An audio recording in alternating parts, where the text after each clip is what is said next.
WRKS Pickens Jackson. Hey, what do you say we sing a driving song? There's not going to be any singing around here. Just real sports. On the Afternoon Drive with Jake Wimberly. Oh, this is going to be sweet. And it's all right here, right now on ESPN 105.9 The Zone and online at thezone1059.com.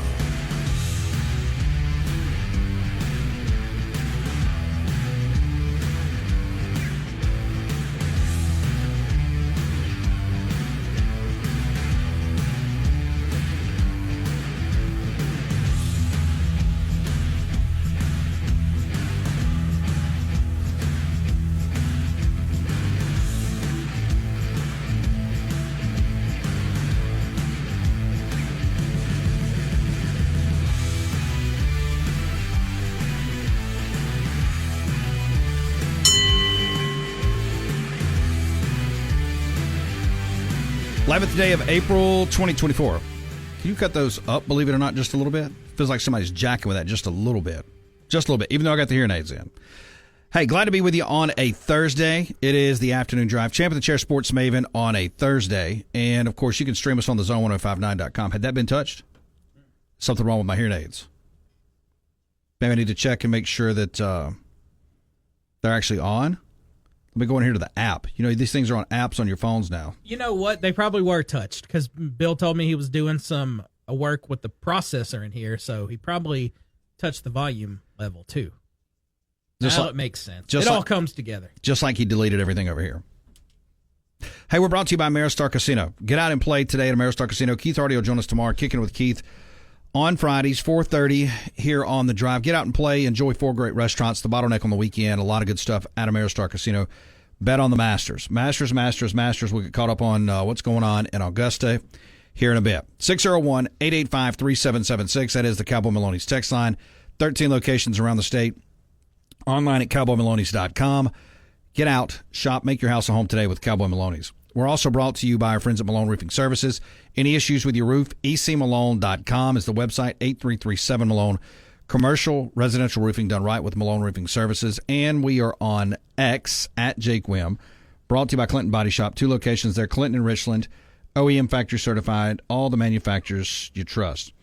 Bill Bender with the sporting news coming up at 3:30. We'll talk several things from college basketball, a little football, O.J. Simpson, also Raphael Esparza coming up at 4:30, and Brian Chrichton, track president for Talledega. You got the Geico 500 coming up. We got tickets to give away, by the way, so I'll be giving those away. A couple sets, 2, 3. We'll give them away here before next Thursday, somewhere. That way you can get ready to go. Coming up at 5:30.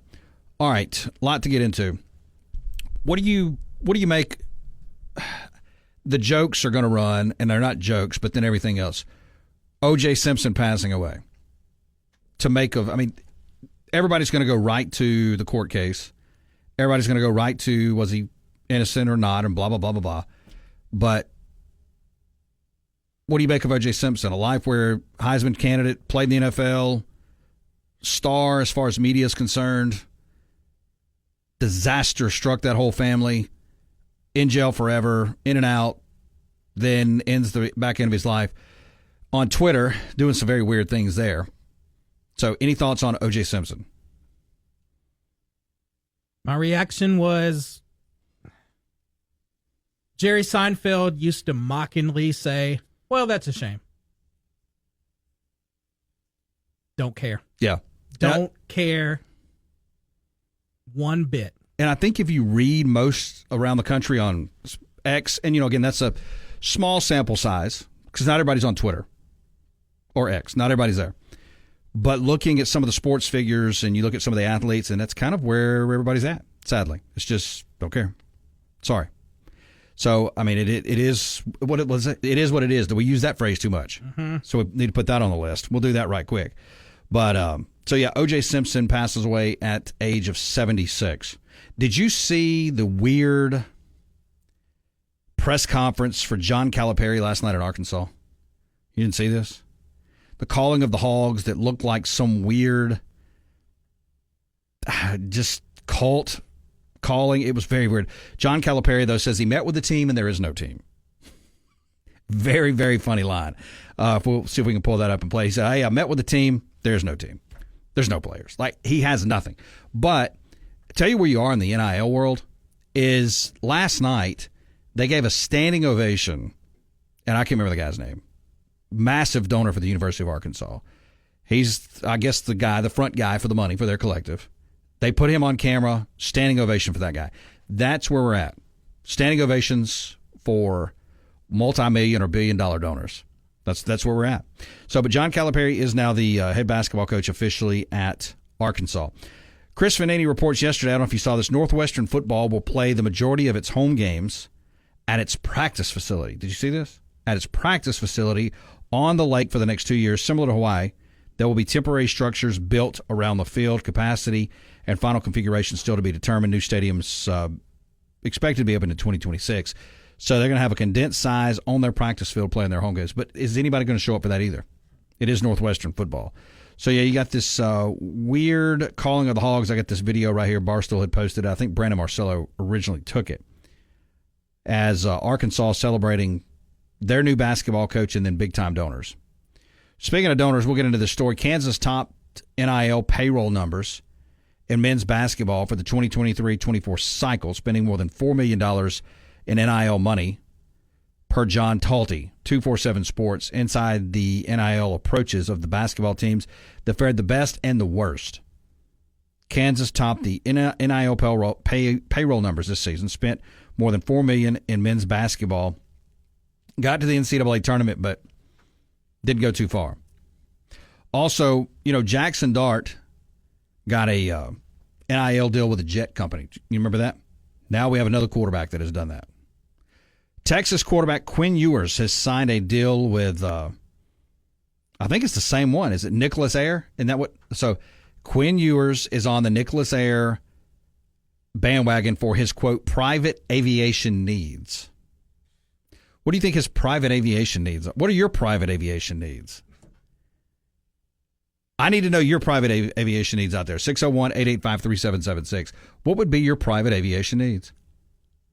It's weird how you can tie this all together, because I remember the day that Dart signed that deal, and it sounded odd just because we'd never seen it before, and someone texted in and said Nicholas Air has a headquarters or whatever in Oxford. So you draw some sort of line between Oxford, now it's over in Texas, and there's a Manning there, but it's Ewers. But you see where I'm going with this. Yeah. Eli Manning or the Manning family. Eli's not in Texas, Jake. He's way too old. No, but you're talking about Oxford. I'm sure he has a home in Oxford. I guess he does. Surely he does. Archie, Texas, Manning's. Manning's in Oxford. Manning's in Texas. That's where I was going. Yeah. You can draw a straight line, right, between the two. Yeah, Northwestern will play the majority of its home games next 2 seasons at a temporary structure. Again, 2026 opening. And again, O.J. Simpson has passed away, 76. As Adam Schefter says, the former football great. And, of course, the 1994 slayings of his ex-wife and friend. A lot on the table there for Simpson. On April 10th, late yesterday, Simpson passed away. New era in Alabama, we know that. But you know what they have coined this? Quote, the old man is gone. The old man is gone in Tuscaloosa. Who? Nick Saban. No, I mean, who says this? This is Ross Dellinger. Quote, the old man is gone. Somebody over there said that. We're going to get into this. A mostly empty head football coach's office, a relaxed atmosphere, music at practice, fewer staff meetings, assistants speaking regularly to the media on the new Alabama head coach replacing a legend, and a whole different vibe in Tuscaloosa. Quote, the old man is gone. Telling you, this is not going to end well. 8-4. Oh, yeah, the staff's talking to the media now. It's fantastic. Players, they can talk. We can watch practice. They got music at practice. This is awesome. Come on in. Sit down. Take your feet off. Put your feet on the table. We'll get you some coffee. You can sit in here with us. This old man's gone. This is a new day in Alabama football. Was Alabama football broken? Because they're making it now sound like it was broken. Is that where DeBoer is going with this? We're going to fix Alabama football. That's why I asked you who had said the old man, because if it was someone in some Bama fan. Oh, okay. So now just because your legend is gone, now he's just the old man. He's still in the building, though. This is odd. I don't know that it's really I don't know how much it would affect on field. I don't know, but just at first mention, everything you're telling me, all it really sounds like is everything is way less buttoned up. And having everything buttoned up is not a bad thing. It's not a bad thing at all. We'll get into this and some more. I heard Kalen DeBoer with some comments on Nick Saban a week or so ago. I do want to address that as well. Hey, we're brought to you by Went McGee. He is the mortgage man. Online at mortgagemanms.com, 601-906-7074, mortgagemanms.com. And, of course, regardless of your buying experience, when you choose Bank of England Mortgage, you're eligible for no-cost refinance when rates improve even more. Got to take a timeout. Bill Bender coming up in 20 minutes. Turning to sports. With Jake Wimberly on the afternoon drive. One of the last pure pleasures I have left in my life. Yeah, maybe you ought to get a life first, okay? On ESPN 105.9 The Zone and online at thezone1059.com.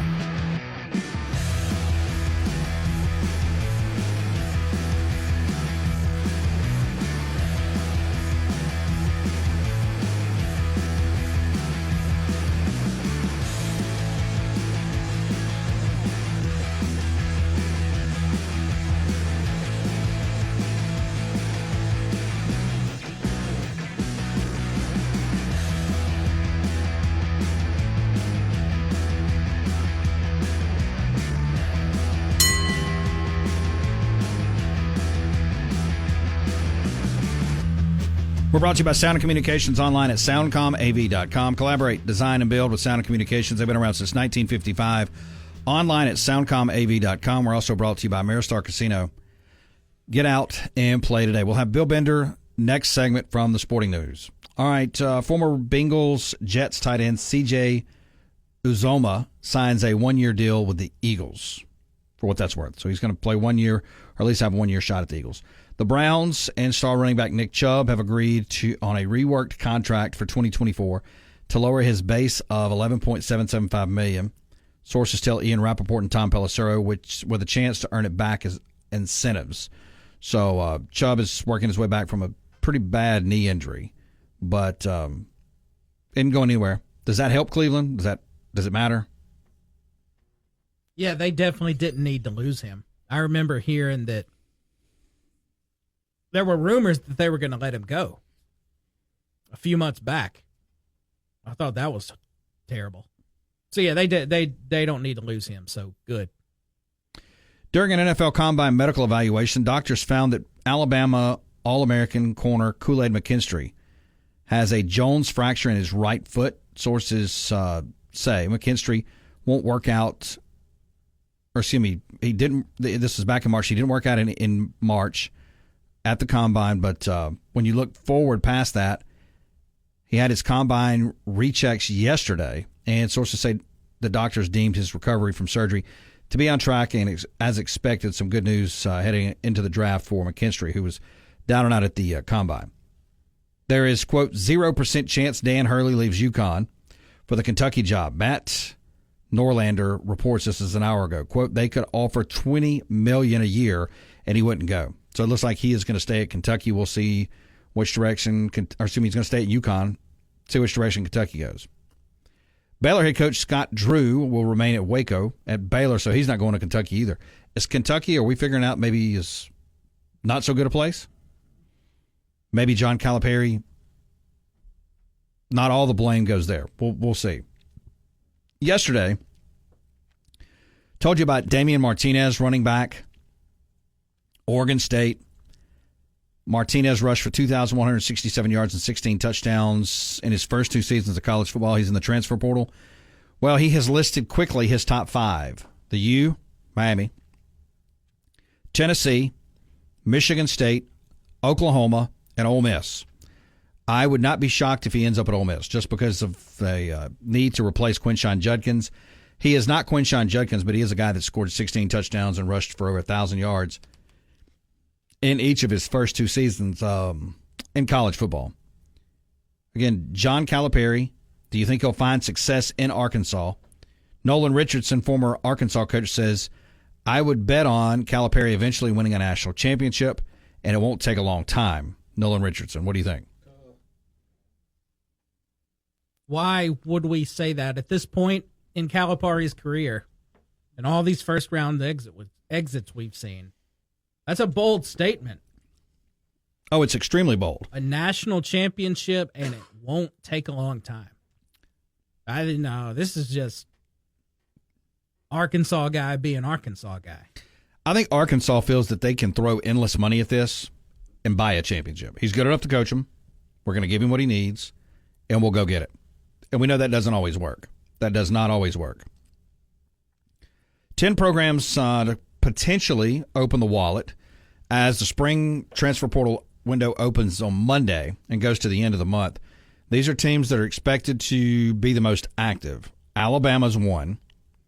The Miami Hurricanes, who have already been extremely active in the portal, continue to be active. Arizona, Duke, Michigan State, Indiana, the Washington Huskies, Texas A&M, USC, and Michigan. So that's teams that 247 Sports expects to be active. I wonder how active Alabama will get. They need players. Do you think they'll get really active?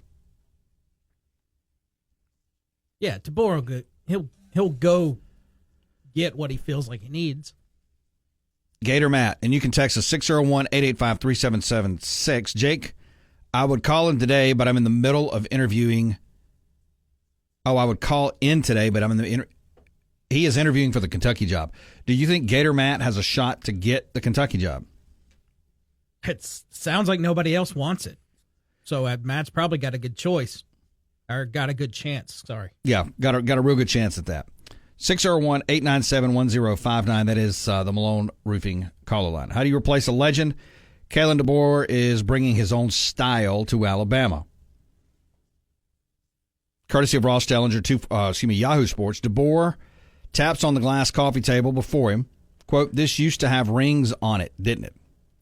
He asked. Few items in Nick Saban's former office at Alabama are more memorable than the coffee table, the centerpiece of a sitting area adjacent to his expansive wooden desk, the resting place for dozens of bowl and championship rings, the gilding keepsakes stacked on top of one another, and velvet jewelry boxes to form the ingredients for the sport's best recruiting pitch. Nestled between a pair of cushioned armchairs and a brown leather couch, the varnished wooden coffee table displayed nearly 2 decades of history, artifacts from perhaps the greatest dynasty that college football has ever seen. A dominant stretch of time that featured 201 victories, 9 SEC titles, and 6 national championships. I'm starting to question this DeBoer hire, though. That's me speaking. Do you know what he said a week or two ago?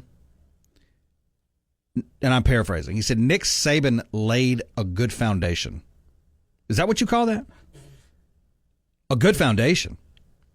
201 victories, 9 SEC titles, 6 national championships. He's loosening up practice. The contact is not as much. People can be at the practices. The media can be there. This feels like a loose Alabama run team. For the most part, the office is for the head coach at Alabama is mostly barren. It was left that way by its former coach, who kept it this way by its current coach in preparation for renovation of this spring of space that is clearly dated, and wooden walls and flooring and the products yesteryear. So he is renovating Nick Saban's office too, by the way. In Tuscaloosa, change is indeed here. Saban, fiery, severe, and ruthless demanding, is no longer in charge of Alabama football. A few days before the team's spring game, a very different leader walks the halls. DeBoer, gentle, friendly, apologetically welcoming. The two are perhaps polar opposites. A hardened 72-year-old with a defensive background who is regimented and abrasive versus a 49-year-old South Dakotian, an offensive guru who is talkative and approachable. Things are more relaxed here, one may say. calmer. Folks seem less on edge. There's music at practice, fewer staff meetings, and assistant coaches are even regularly speaking to the media. DeBoer describes it as a vibe. This man is going to fall flat on his face at Alabama. All right, I changed everything I said. He's not going to make it. He's not going to make it. The more I see, this guy's not going to make it. This was the wrong hire for Alabama. He's changing the coach's office. He's opening practices. He's throwing around words like vibe. Do we use vibe too much? Yes. Oh, gosh. DeBoer describes it as a vibe originating from himself. Laid back, comfortable, easygoing. Doesn't mean he's not intense at times. He can be all of these things, fiery and demanding.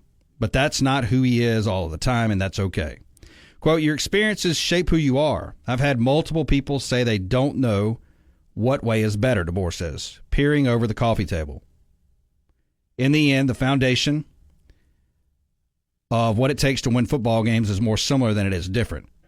You got to be physical, disciplined. You got to have an attitude and create a swagger and have confidence. He continues on and said that comes through a lot of hard work and building a team mindset. I think a lot of those things Coach Saban would say. You've got to have a vibe. Who is this man? What have they done? I know his record in the NAIA. I know what he did last year. Did they mess this up? Does Tuscaloosa, Alabama look like it needs a vibe? Does Waffle House have a vibe? Yeah, you're getting too worked up over this article. It's an article. I think you're reading too much into this. You can't argue what DeBoer has done. I don't think anything there is wrong except for the dude saying it's a vibe. Now that's pretty terrible, though. So I don't know. That might cancel out a lot of the goodwill already. I don't know. We'll get back more into this. I got to take a time out. Bill Bender coming up. We're brought to you by Clinton Body Shop, 601-924-2159, OEM factory certified, all the manufacturers you trust. Also down in Richland, 601-932-0459. Certified by the company that made your car to repair your car with OEM factory parts. Back in a bit. It's time to get back in the game with Jake Wimberly and the Afternoon Drive. That's entertainment. On the station that specializes in the Mississippi sports you love. Now we're talking. Live and local on ESPN 105.9 The Zone and online at thezone1059.com.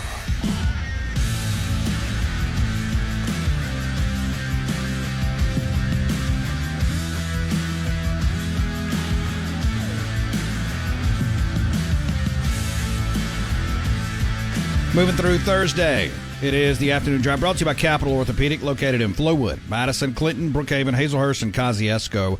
Move better, live better, be better. Head over to the website, capitalortho.com. That's capitalortho.com, or call 601-987-8200. Bill Bender, sportingnews.com, also on X as well, Bill Bender92. Bill, welcome in, sir. How are you?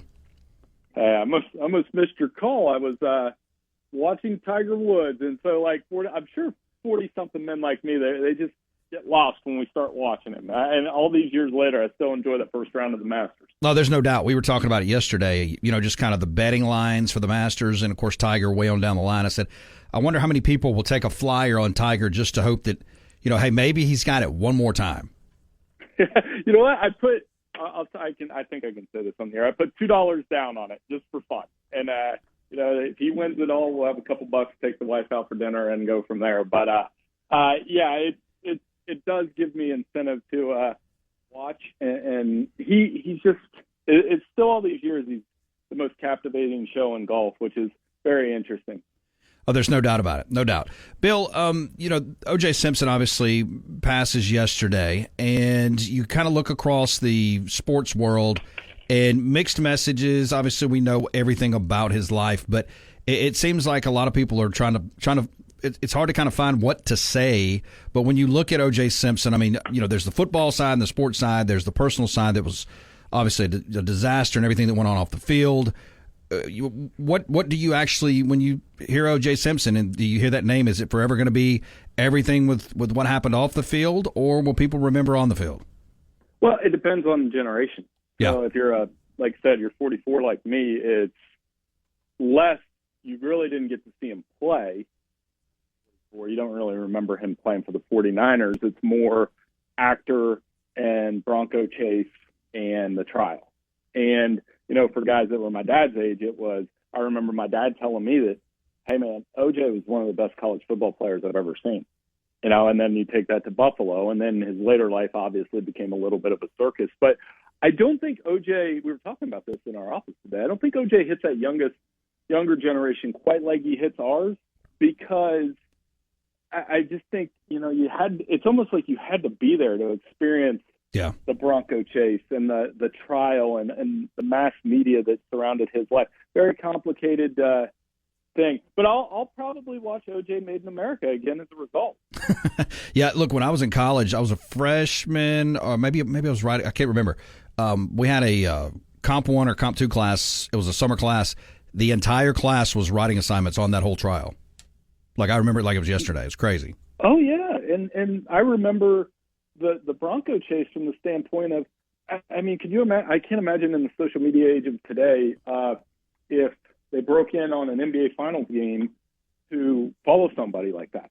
That's how big of a story it was. It really transcended sports, culture, entertainment. It had all of it. And, as my wife liked to point out, I mean, the ripple effects went down all the way to the Kardashians to the present day. It's really a wild story. Bill Bender on your radio, Thursday edition of the program. Make sure to find him on X at BillBender92. Check him out at thesportingnews.com and also on X as well. All right, John Calipari with one of the funnier, I don't know if you meant it to be, press conference lines last night. Said, hey, I met with the team. There is no team. How quickly can he get Arkansas turned around, and do you expect him to make a massive impact in Fayetteville? I think a fresh start, it makes it really interesting. I mean, I got back from the women's Final Four on Sunday night, told the story that he went to Arkansas. I had to rub my eyes, make sure I wasn't, hallucinating from the long drive. It was a very wild story. I think it's great for college basketball in terms of gives us a really good storyline to follow. It's going to be really interesting to see who Kentucky hires back. But Jake, I can't lie. Like, when I saw him in that red quarter zip, I didn't know what to think of it. It still looks weird. It does look weird. All right, so it looks like Hurley is not going to entertain Kentucky. Others are not as well. Which direction do they eventually go, you think? Yeah, I thought Scott Drew would have been the right fit. It's not too much, not too little. So I don't really have a feel for where they go from here. I mean, I suppose they could go down the alma mater list and go after somebody like a Mark Pope or somebody in that vein. But I thought Nate Oates would have been an interesting candidate. For all that the ups and downs of the last 2 years at Alabama, from the mess with Brandon Miller to the Final Four run this year, I mean, he's kind of been able to weather that, right? So I don't know if he could handle coaching at a place like Kentucky. That's just it. You got to find the right guy that can handle Kentucky, the players, and Kentucky, everything else. What do you make of Dan Hurley? Back-to-back championships now at UConn. The guy's got swagger. He's got the look. He's very animated. He looks like he knows how to navigate in this name, image, and likeness era in basketball, which you can make an argument, I think, that it's even more difficult than football. In the fact that, they'll be maybe one of the favorites next year. Yeah, I mean, East Coast guy and doing the things that he's doing. They just so impressive the way that their game plan against Purdue was smart.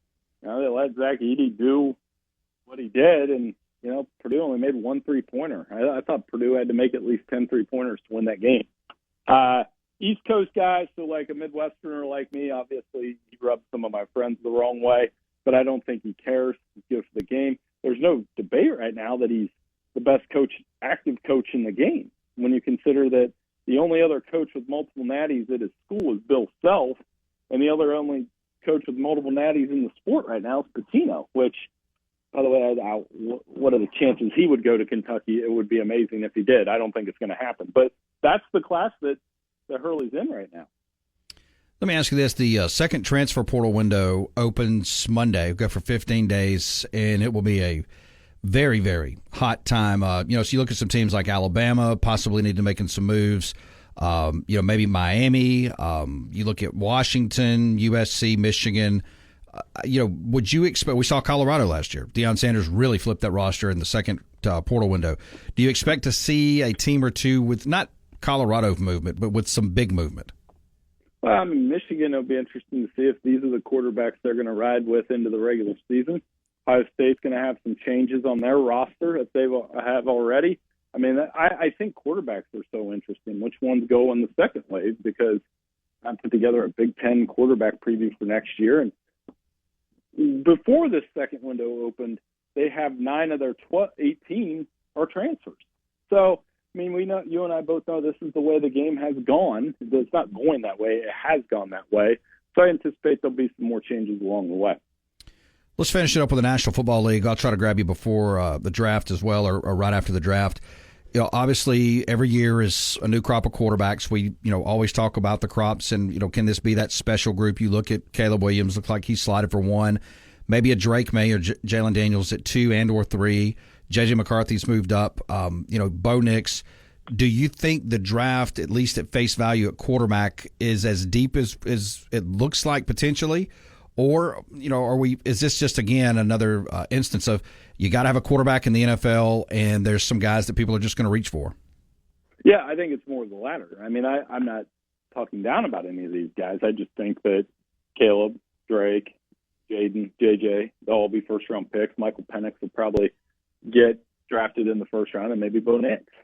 And some of it is need. Some of it is, just what they're worth. Quarterbacks, that's how the draft works. J.J. McCarthy is going to be very interesting. I don't think there's any doubt in my mind Caleb Williams will go first. But if somehow J.J. McCarthy is drafted ahead of Jaden and Drake, I mean, that would be the first kind of wow moment of the draft. And like you said, any of those guys could go in any order. I don't know how many are going to be long-term franchise quarterbacks, and that includes Caleb Williams, but I know they're going to get drafted in the top 10. Make sure to find them at the Sporting News, and, of course, check them out on X at BillBender92, also Sporting News as well. Bill, thank you so much. Look, enjoy the Masters. Maybe Tiger can make that run this weekend. I hope so. Thanks so much for having me, and I'll talk to you before the draft. Talk to you then. Thanks so much. Bill Bender on your radio with the Sporting News. We're brought to you by Cowboy Maloney's 72 years in the business. Mississippi owned and operated, largest appliance inventory in the state. Local financing, no credit check. Go to CowboyMaloney's.com. Text us 601-885-3776. Back in a bit. Ladies and gentlemen, the time has come to go Back to the afternoon drive with Jake Wimberly. With the hottest sports stories of the day. For one of those moments, it only happens right here On ESPN 105.9 The Zone and online at thezone1059.com.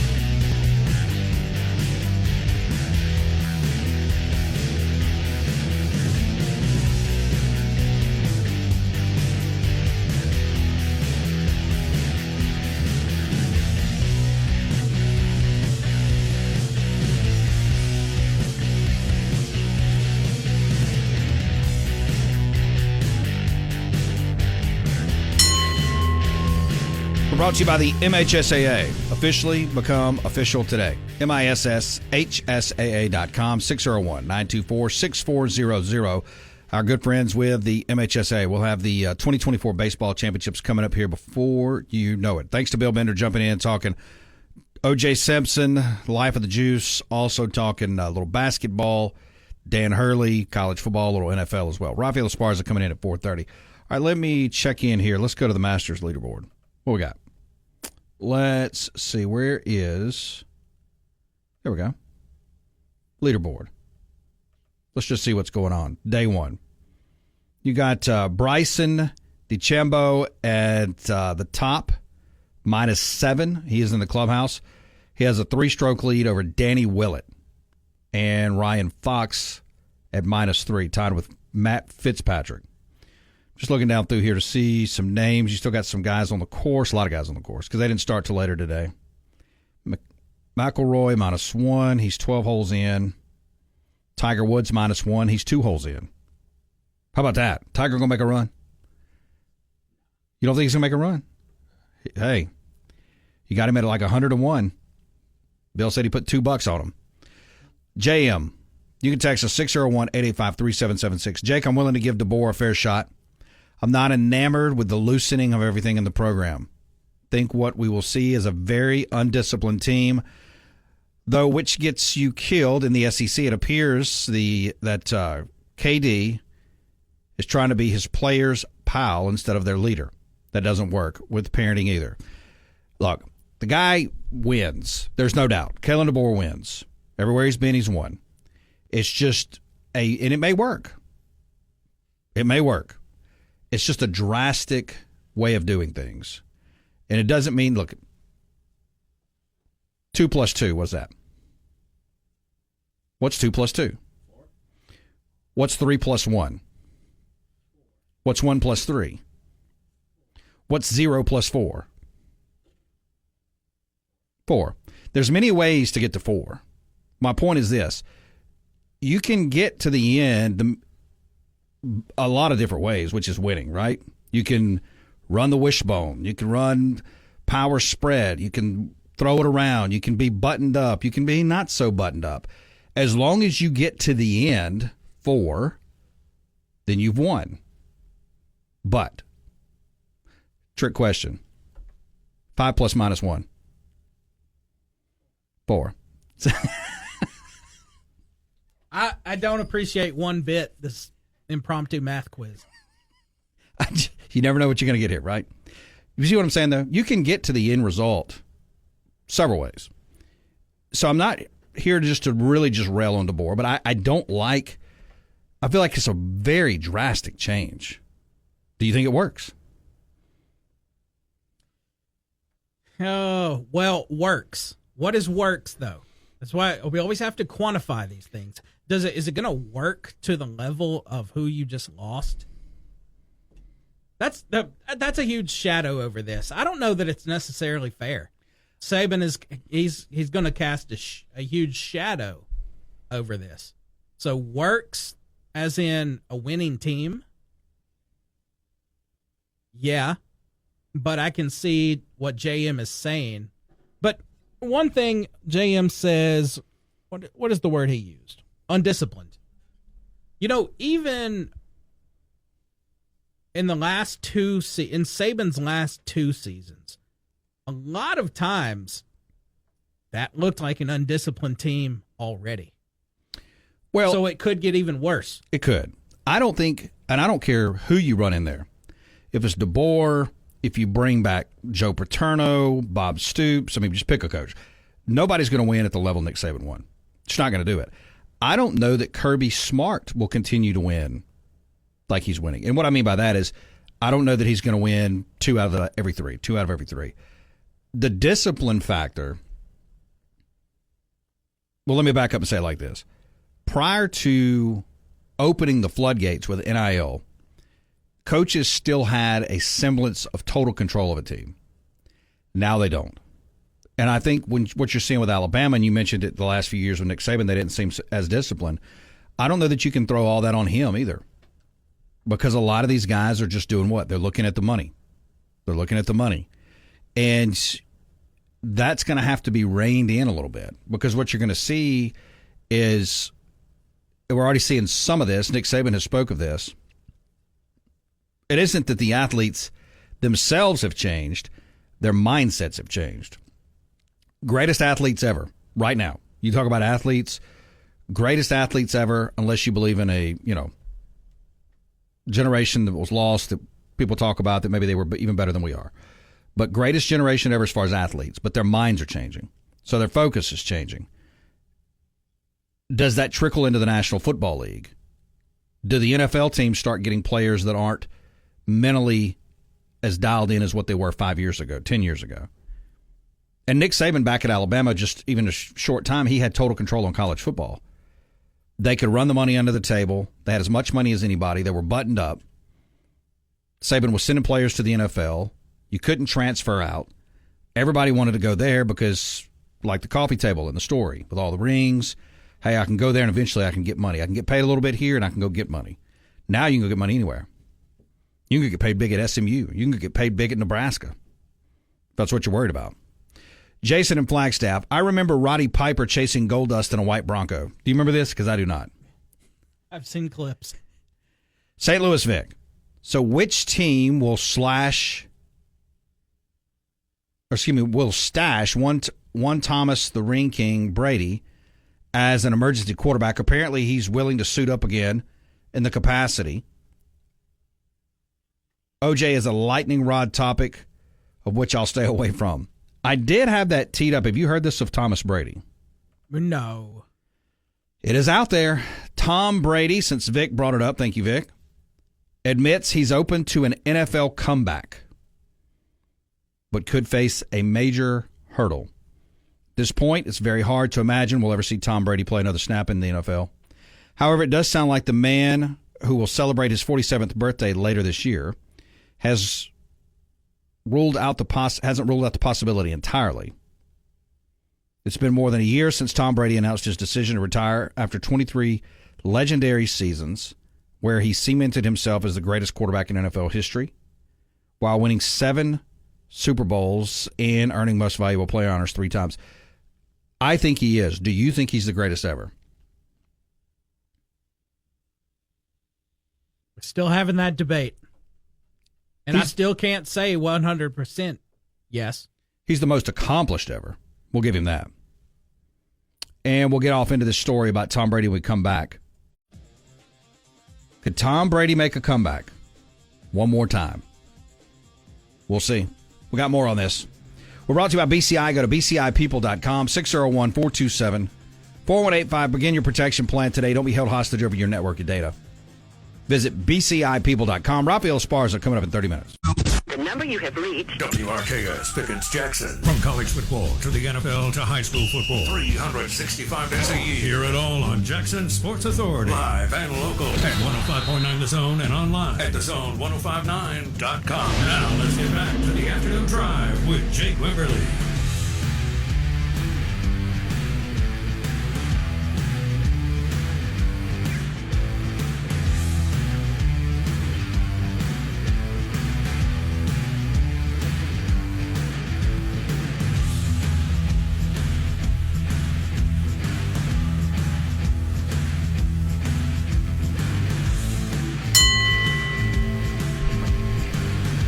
Hour 2 on a Thursday, brought to you by Mississippi Legends Grill. Kids eat free tonight. Take all 10 of them. 10 or 15. You can take them out to Mississippi Legends Grill. They got to be your kids. Kids eat free on Thursdays, where everybody knows your name at Mississippi Legends Grill. Watch the Masters. Grab a Michelob Ultra, Bud Light. Please drink responsibly, courtesy of Southern Beverage. At Mississippi Legends Grill, corner of Castlewoods Drive and Lakeland Drive. Everyone knows your name. We're also brought to you by Ameristar Casino. Get out and play today. A lot to play at Ameristar. Also a lot to do. The Bottleneck on the weekend. 4 great restaurants there as well. Bill Bender, hour number 1. Raphael Esparza comes in 30 minutes. We'll talk a little sports gaming. Brian Chrichton, track president, Talledega Superspeedway at 5:30. So Tom Brady is open to an NFL comeback. TB12 has absolutely nothing left to prove on the gridiron at this point. But during a recent appearance on the Deep Cut podcast with celebrity barber Vic Blends, he acknowledges he could probably be persuaded to mount a comeback if the right situation presented itself. He did acknowledge his pending deal with the Raiders could complicate things, saying, quote, Patriots could be Raiders. You never know. I'm not opposed to it. I don't know if they're going to let me if I become an owner of an NFL team. I'm always going to be in good shape. I'll always be able to throw the ball. To come in for a little bit, like MJ coming back, I don't know if they're going to let me, but I wouldn't be opposed to it. Brady wants to come back. That's him throwing it out there. Hey, I'm ready. Yeah, my thinking is he shouldn't have had to retire the first time. I blame Giselle for that one. 100%. She forced him into it. Yeah, and then that, well, I mean, there are kids involved. Can't blame the kids, but I think she was a huge driving factor, and that ended up all for naught. She ended up being loose. So he shouldn't have had to, I have no doubt he could still throw the ball. But I don't know. What is he now? 46. He'll be 47 this year. I can't see it. I think he could still throw it, but there's a big difference between still throwing the ball.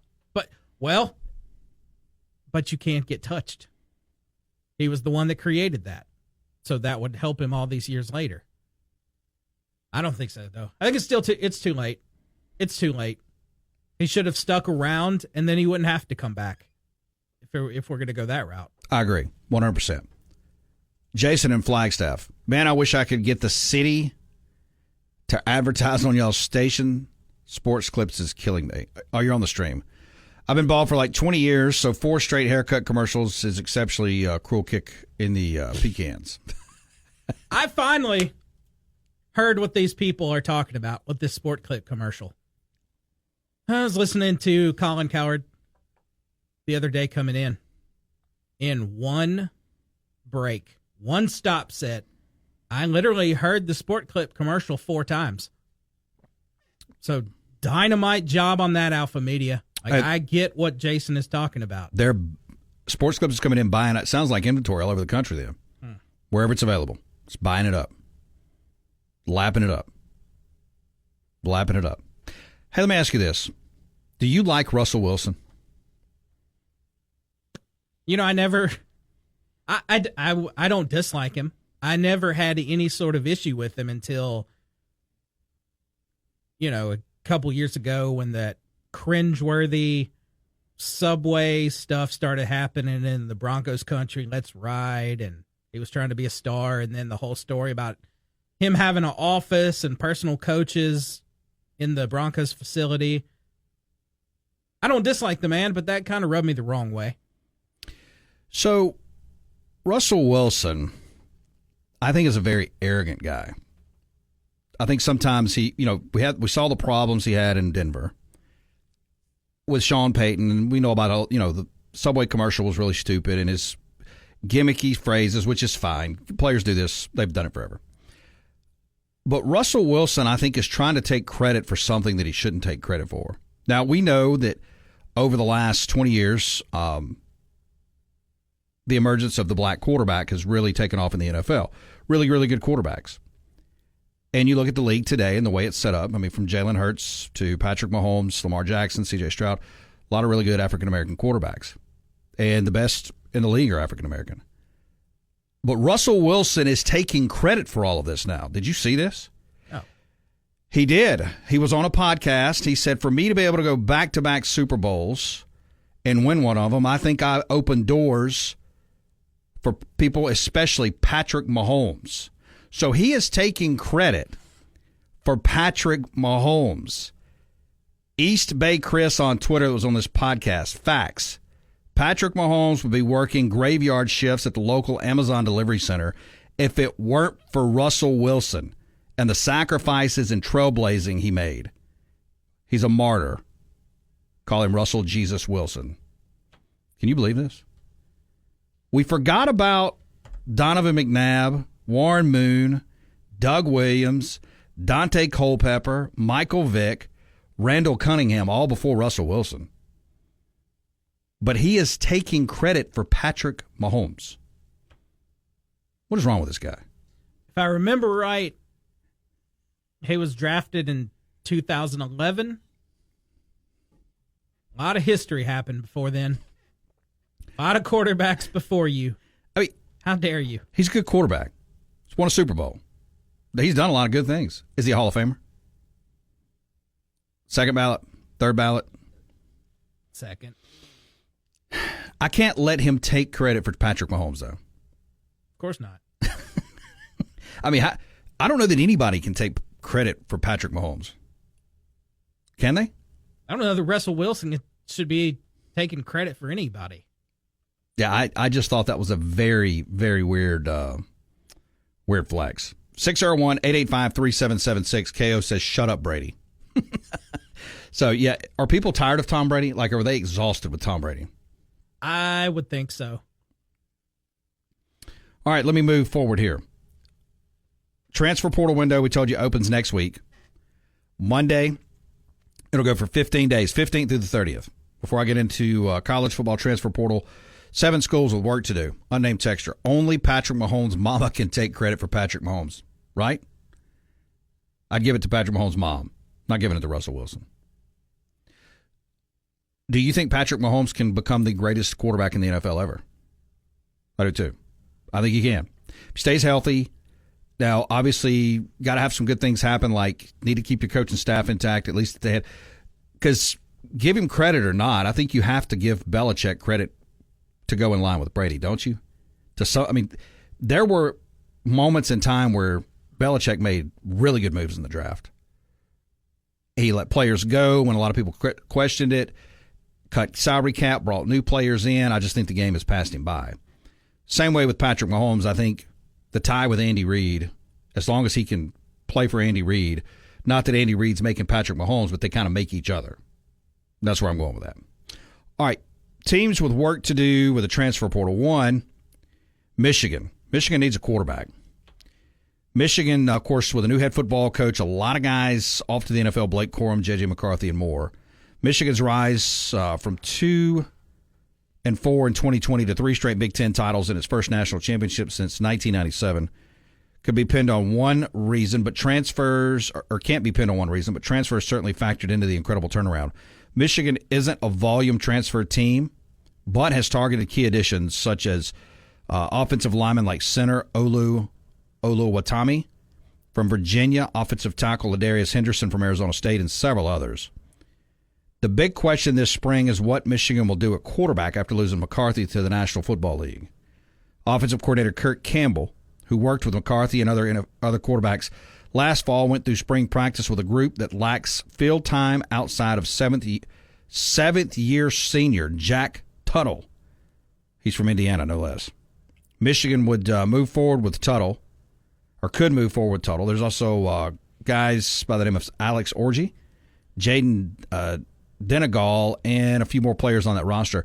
But they're going to be looking for a quarterback. Although the Wolverines have been a run-centric ball control offense, they are the defending national champions and have a dynamic running back, Donovan Edwards, an elite tight end, Colston Loveland, and we'll be looking for a quarterback. Washington Huskies, totally rebuilt. Will Rogers, final season, they've got to find offensive linemen. All of the programs affected by Saban's retirement and the coaching dominoes that followed, Washington absorbed the most immediate damage. The Huskies lost key players at several positions, but especially along the offensive line that won the 2023 Joe Moore Award as the nation's best group. After Coach Kellen DeBoer's departure Alabama, Washington lost Julius Blow to Ole Miss, also Nate Kelpo to Ole Miss, Gurry and Hatchett to Oklahoma, Patrick Brailsford to Alabama, and Jalen Kellum to Arizona State. Washington did add San Diego State transfer Drew Azzopardi in December, and Michael Watkins following Jed Fish as he headed to Washington from Arizona. But overall, depth is a major issue for Fish as they prepare for the season. Offensive linemen are always a premium pickups in the portal, especially in the spring. So Washington will have to be aggressive to find that. So we'll see what they do there. We'll get into some other teams like Auburn and more, but I got to take a timeout. We're brought to you by Ashley Howie, Cry Like Realtors, 769-226-3782, Facebook.com/Ashley Howie Realtor if you're looking to buy, sell, or relocate. Back in a bit. Good afternoon. Good afternoon. And welcome back to the Afternoon Drive with Jake Wimberly, where he's talking about anything and everything that's Mississippi sports. No, great afternoon. Right here on ESPN 105.9 The Zone and online worldwide on the Zone 1059.com.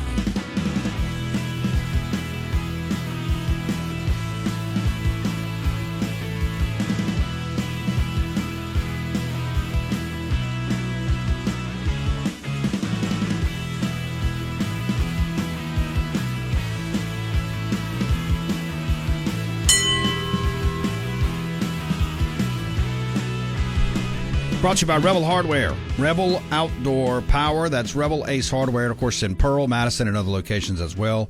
Go to rebeloutdoor.com to learn more how they can help you keep your property and your yard, everything, all your property clean, outside, edgers, weed eaters, mowers, zero turns, everything you got at Rebel Hardware, Rebel Outdoor Power. Raphael Esparza will join us in the next segment. Texas 601-885-3776. That is the Cowboy Maloney's text line. St. Louis Vic, right? I was just thinking about what my favorite quarterback, Mr. Moon, what are they smoking? Sierra needs to get her man a new gig. SMH. All right, other teams that are going to need work in the transfer portal, Auburn could be going after a quarterback. They finished 121st nationally in passing last season.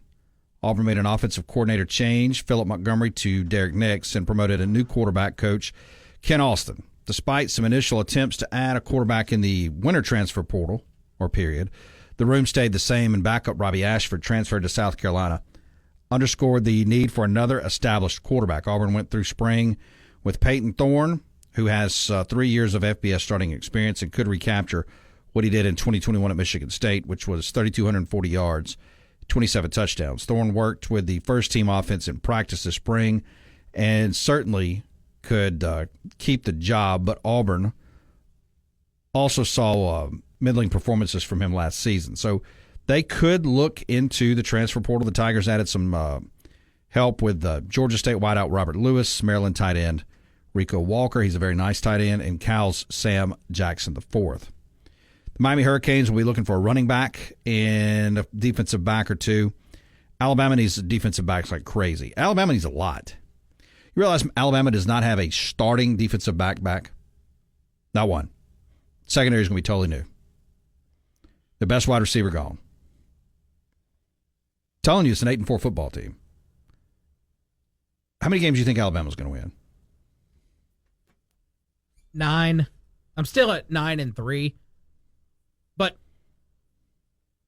I did not know that every starting defensive back was gone. And earlier, when JM had texted in and we were talking about the, quote, undisciplined, and we were talking about how the last 2 seasons, a lot of times they seemed undisciplined. That was the defensive backs most of the time. So that doesn't sound good. They do return Malachi Moore, who had some time in the secondary. He'll be a possible captain this year. They do have 2 transfers right now, Domani Jackson from USC and Keon Sabb from Michigan. So 2 guys that have some experience there. Kansas State will be looking for an offensive lineman. LSU will be looking for defensive linemen. Just some needs there as you kind of chalk through the transfer portal needs. 601-885-3776. That is the Cowboy Maloney's text line. When I get back into this DeBoer article on yahoosports.com talking about the massive changes, it says DeBoer's access and honesty is something a bit peculiar for someone in this role because he is still somewhat unfamiliar with this role. The head coach of a blue-blooded SEC powerhouse earning $10 million a year. Just 6 years ago, he was an offensive coordinator at Fresno State. He spent just 1 year of his career as a Power 5 coordinator, Indiana 2019. And a decade ago, he was struggling to a 3-21 record in his first 2 seasons as a coordinator at Eastern Michigan.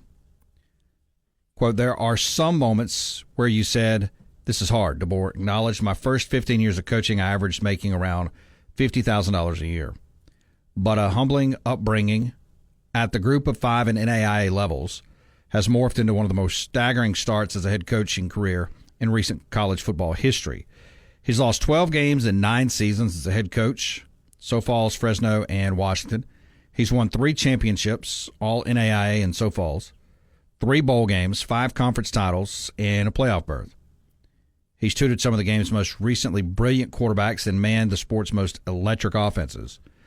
Now he's here at a place where the passion for college football is unmatched, where he arrived in January to thousands of fans at the Tuscaloosa airport, where hundreds of donors showed up for spring practice, and they want to hear him speak. Quote, everyone hangs on to every word you say all the time, he said.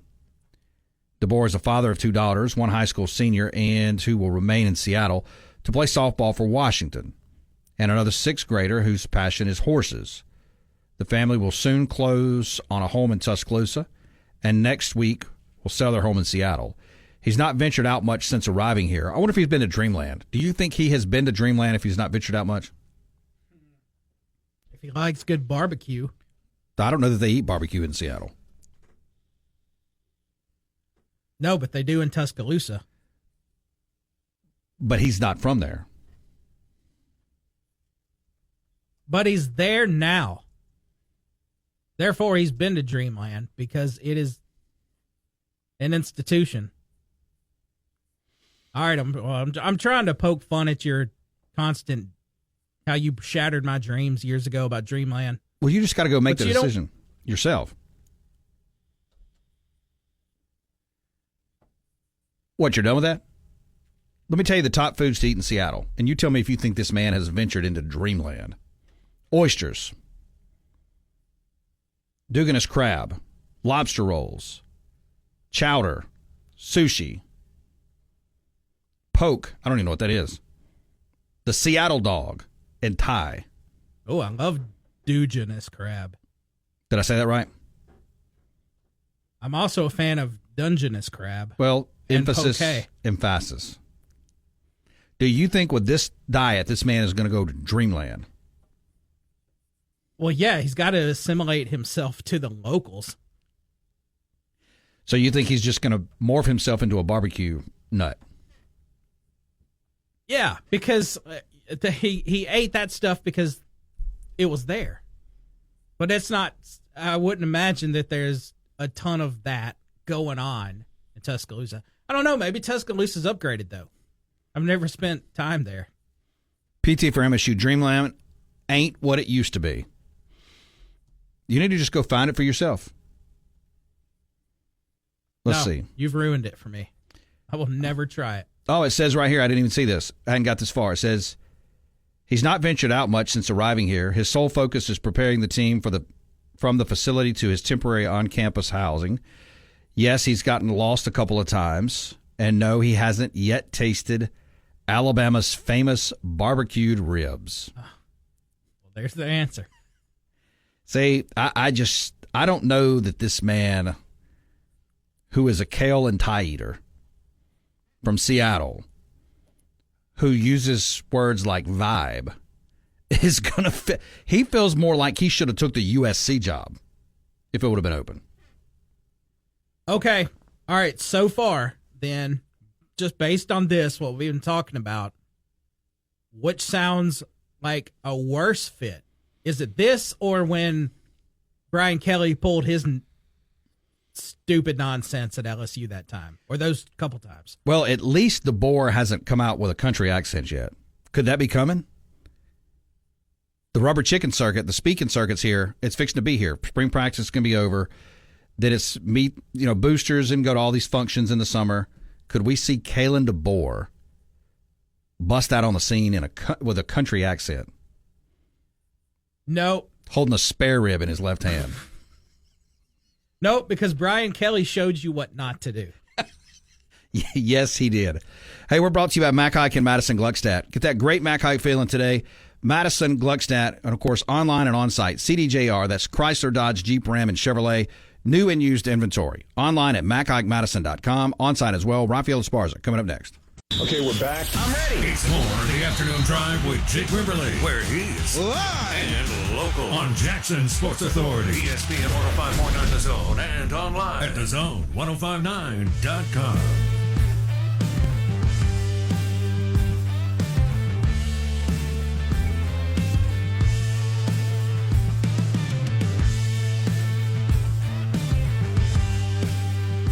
Brought to you by our friends at Subway. 2 locations around the reservoir. I want you to put on your map on your location. 317 Village Square near Shaggy's. Also 626 Grants Ferry Road. Locally owned and operated. Subway wants to help you with your catering. All your office catering. Ball game nights, bunko, bingo, whatever you got going on. Ball game weekends, they can do it. Subway, ask about their platters of sandwiches and cookies. Also swing in for lunch or dinner with the family. Eat local, eat fresh, make it what you want with Subway. Raphael Esparza, mybookie.ag, always making it what he wants. Esparza, welcome in. How are you? Pretty good. The only genius thing that Subway has done is that foot-long churro. That's brilliant. No, it is. It is. It is. Do you like Subway? I can't say no. I mean, you just pitched a good ad. I'm a Jimmy John's type of person. Jimmy John's is good. There's no doubt. It's really, really good. Maybe you ought to do that. Maybe you ought to do like a sandwich bracket. say, oh, that's something. From the West Coast in Las Vegas, there's a sandwich place called Capriati's, the best place to go. Bar none. You'd put it up against anything? Yes, bar none. All right. As we put a bow kind of on college basketball, were you surprised UConn walked off and left Purdue the other night the way they did? Not really. I mean, they blew out everyone. I think it was one of the world's worst national championship games I've seen in a very, very long time. I mean, I felt bad for Edey. I mean, he just had no one around him could hit a shot. The guards looked tentative, didn't want to shoot any threes. It was just a bad basketball. But I'm kind of glad because I stopped watching in the second half. I got to clean up some of my stuff on a DVR that's been on there since the DVR was invented. So I was kind of glad at that, but very disappointed. I thought the women's national championship game was like 10 times better than that one. Do you foresee with the numbers in women's basketball, is it, exceeded and dwarfed the men's game? Is this just a blip on the radar, or can women's basketball maintain this? I mean, you got to have players, you got to have superstars. They had them this year. They can. I mean, South Carolina was still dominant, and if women's NCAA was smart, they need to put all their eggs in Paige buckets over in UConn. She's going to be back there, so I'm hoping they're listening to the show because I know they're big fans of your show. That's what they need to do tomorrow, next year. Just put all your money on Paige buckets. UConn's going to be good. They're going to be healthier. They got some college transfers coming into their program as well. So they got two good storylines. They'll have South Carolina. Can they go perfect again? They'll have UConn. And you figure LSU will retool up. And some really, really good players in the transfer portal for women. Raphael Esparza, mybookie.ag. Get in and play today. Thursday edition of the program, streaming on the zone1059.com. All right, John Calipari to Arkansas. Is that going to be more in line with Pitino making a switch one team to the other one as a championship, or is he going to Jimbo Fisher this thing like he did at Texas A&M? This all depends on the first year. I mean, if he can get some players on it, but I think his style of basketball is no longer existent. I mean, the one and dones are rarer than they were when he first started doing it.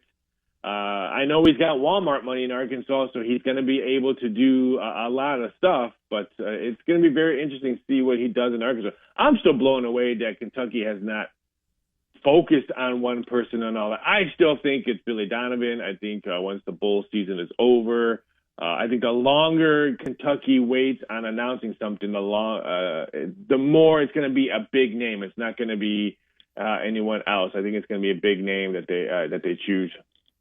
All right, let's shift gears. Masters Week, off to a start today, a little late start over there in Augusta. Everybody wants to see Tiger Magic. He's, at least when I checked in earlier, he was playing under the number right now. But who do you like this week? Can he make a run? Does he have one more in him? Everybody's wanting one run. I did bet that he would make the cut. It was plus money, but now that he's probably not going to finish the round, so I have to go early tomorrow and then go again. Can that body do that? There's gusty winds right now. There's going to be even bigger winds tomorrow on there, so that's probably going in there. I'm hoping Scottie Scheffler wins, not because I'm a fan of him, because we should be talking more about him. He was plus 250, 3-1, around that area to win it all. That's Tiger Woods' price when he was at his prime. So I'm hoping he wins it, because we need to talk about Scottie Scheffler more than we are talking about Tiger Woods. No disrespect to Tiger Woods, but hand the trophy. The media needs to hand it off to somebody, not just because Tiger's here. Granted, every sports book I talk to, they says that Tiger Woods wins, they get crushed. I mean, he's got, I think, 4 times the money before Brooks Koepka on there. So the books get crushed if Tiger wins. I don't think he's going to win. So I played he's going to make the cut at plus. I think I got plus 105, but I also backed it up that he will withdraw at plus 550. So I backed up on that just because if there's any weather. I mean, I've had many surgeries as him, so I'm not saying that I don't like him, but I've had many surgeries like he has. The body's going to ache if he has to go twice tomorrow. All right, it is talking season. The NFL draft's coming up here, and just be here before you know it. Tom Brady on a podcast says he'd be open to a comeback. Is this real or not? No, it's not real. I mean, this is. I can guarantee you the NFL sends emails out to active media members and active players to say something to steal the public, to steal the spotlight from other sports. That he said this because of this Masters Week. Last week we had to hear that NC State guy can play offensive lineman. That's just the NFL stealing the limelight from the Final Four and all that. I don't believe any of this. I believe that the NFL sends secret emails out because they want to be 365-day talk of all the media. So, no, I don't believe that. You know, they have done a wonderful job keeping the NFL relevant year-round. I mean, you look at the NFL season. They are brilliant, but I'm tired of it. And no, Tom Brady's not going to come back. I do like this theory that you have, though. So you think that purposefully the NFL could be, wink, wink, saying, hey, look, we've got to jump out in front of this one. We got to jump out in front of this one. Oh, yeah. Bar none. It would not shock me at all. Because you have to think about it. The NFL has a lot of negative in it, so we have to spit it around. No one's talking about with the Kansas City Chiefs guy that could be going to jail for a long time speeding in his Lamborghini. But no, Tom Brady's going to come back. Hey, let's talk about that. This offensive lineman from NC State playing basketball. Let's talk about that. I can guarantee it would not shock me. I think there's probably more of that than everyone think, oh, this game is fixed. This game is fixed. No, I believe the NFL has secret feelers out there to steal the spotlight from other sports. I like it. I do. All right, if you're drafting, and we'll get more into this as we get closer, one of these top quarterbacks, who are you taking if you had the Bears pick?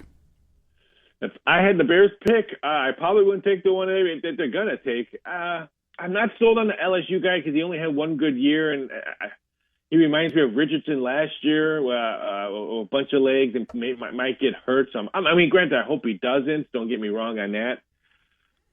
Man, I'm just not 100% sold on everyone thinks about these quarterbacks. I mean, Drake May, I thought he looks like an NFL quarterback with his big arm. I would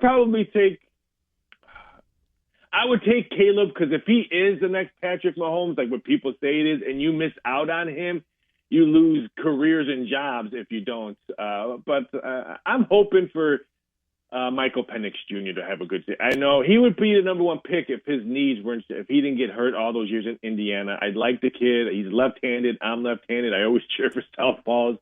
I would take Michael Penix Jr. just because of that. And he went to Indiana like my sister did. All right, what else is going on this weekend? It's the Masters. I can't believe we talked more football, but UFC 300 is this weekend as well. NBA playoffs start next week. NHL is that, but it's just a crazy week. I mean, the Masters would probably overshadow everything unless the NFL wants to steal that limelight. But I'll be watching the Masters and UFC 300 as I celebrate my mom's 80th birthday. Likely a Bill Belichick comeback this weekend, right? Something like that. Bill Belichick will come back this weekend, or something will happen that the NFL will steal the spotlight from the NFL draft. MyBookie.ag, find him there, all the social channels as well. Esparza, I appreciate it. We'll do it again next week. Take it easy. Have a fantastic weekend. See ya. Got to take a time out. More coming your way. Back in a bit. Hey, this is the home of the Chuck Oliver Show every weekday from 10 till noon on Mississippi's live and local sports authority. And where? We're back to Jake Wimberly with the afternoon drive on ESPN 105.9 The Zone and online at thezone1059.com.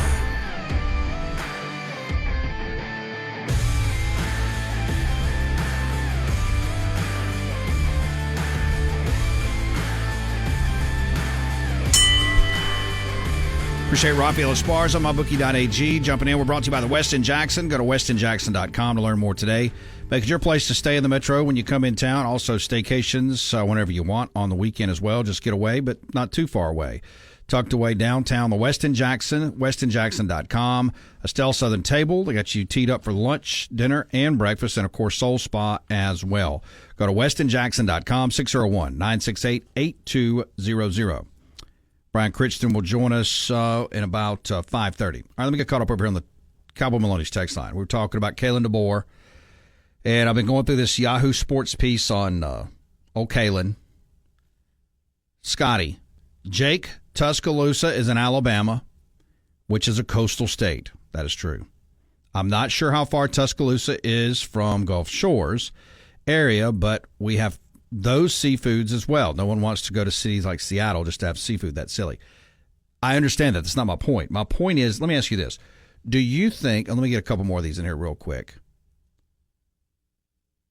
Jason in Flagstaff. Good Lord, Jake. Top 5 does not equal all. Plenty of barbecue in Seattle. Let me ask you this. My point is this. Kalen DeBoer has not had barbecue yet. while there is great seafood in this region, that's not my point. My point is that do you think that there are gravy down fries, fried chicken, catfish, all that stuff in Seattle? I'm sure it exists somewhere out there. But as prevalent as it is here. Not the quality that it is here. I wouldn't guess. No. Well, I'm sure there's some good stuff out there. It's Seattle, man. It's not like it's a small place. It's a big place, but it's not the South. And they're famous for their fish markets and seafood. So I'm sure that a lot of people would like to go out there, Scudder. So a lot of people would enjoy it. It looks like a neat place. You ought to go out there. I don't want to go to Seattle now because he does. He tried to type something, or I think he said something that came out as a different word, but I think I know what he's going for, and I'm with him on that. I wouldn't want to go to Seattle. Okay. Billy Morgan. I feel a coach's tournament coming on based on food, where they're from or something. Maybe. Dog Tired in Florence. I just laughed out loud. You just listed position players that are needed at different universities. Sounds like a Craigslist post. You post, or excuse me, let's you and I start Weems list, filling position players for all sports. Just imagine our first want ad. Wanted female springboard freestyle diver. I like that. We got anything on the phones? Let's see here. Miko. They do not have any of that type of food out there at all. See, I didn't think so. I mean, I'll tell you this. I mean, you go into the Northeast and they don't have it there. I've been there. You go out to California, they don't have it there. So I would figure Seattle. I don't know that you're walking into you know how North Brandon over in Flowood has 7 chicken establishments within a mile and a half? I don't know that you're getting that in Seattle. Well, you're not getting that. First off, there's so much happening right now.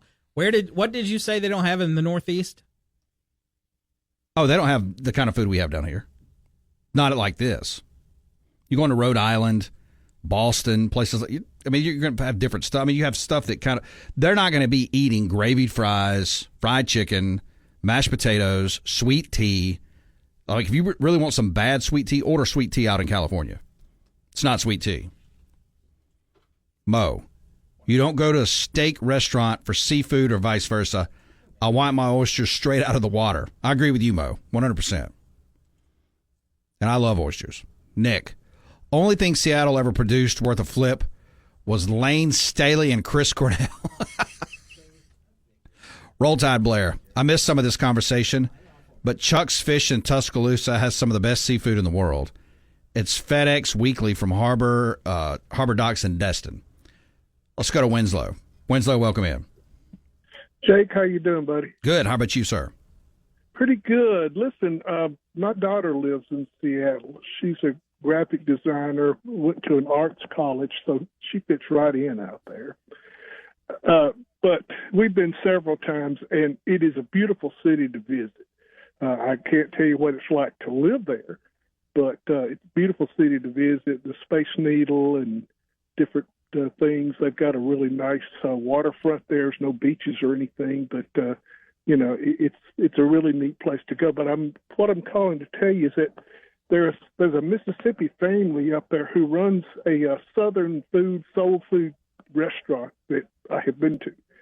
So it's not a whole lot of them, but there is a place that you can get fried catfish and butter beans and black-eyed peas and cornbread.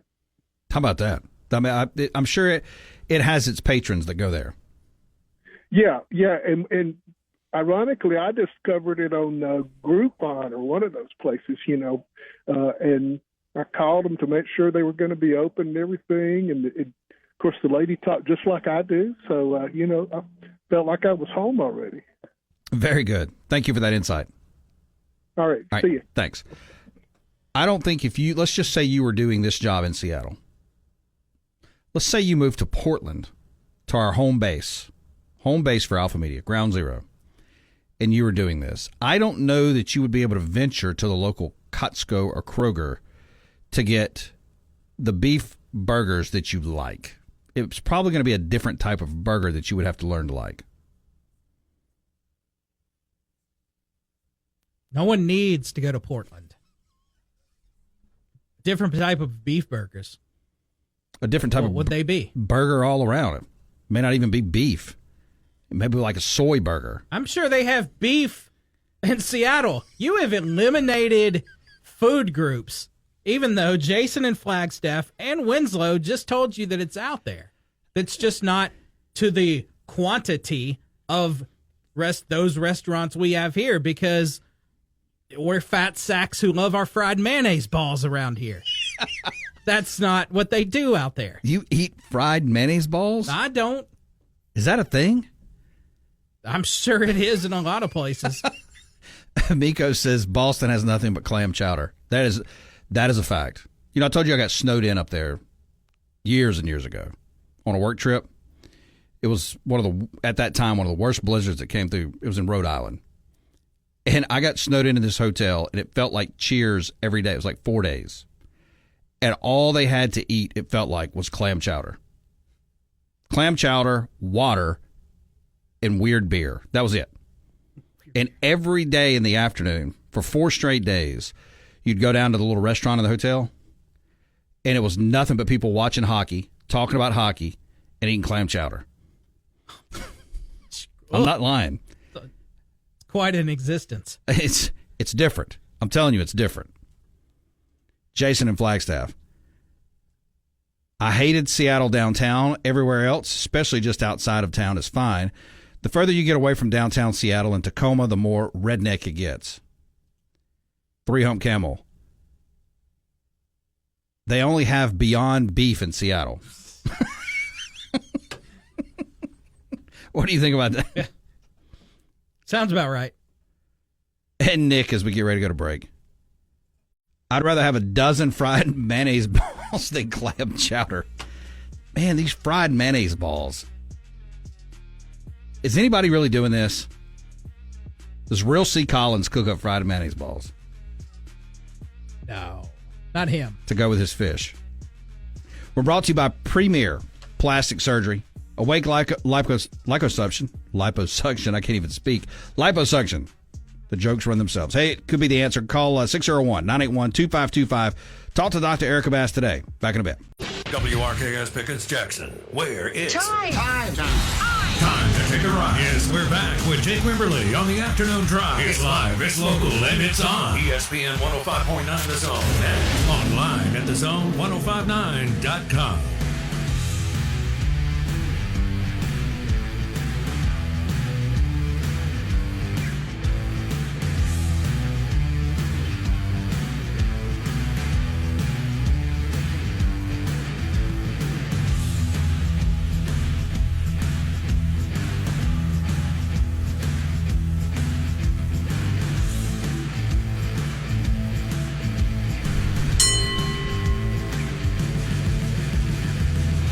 Hour 3 on your radio right now, brought to you by Capital Grill in Jackson. 18 TVs to get the Masters, basketball, college baseball, and more. Get a game of pool, an appetizer, and a meal. Forget about your work day.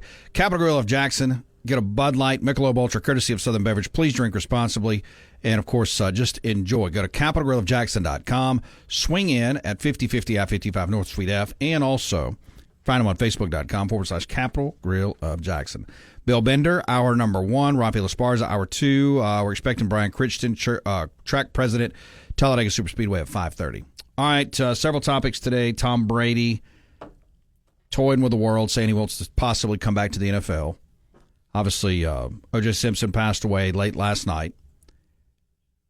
Basketball, a lot of basketball, talking Calpari to Arkansas, some NFL football, college football, more.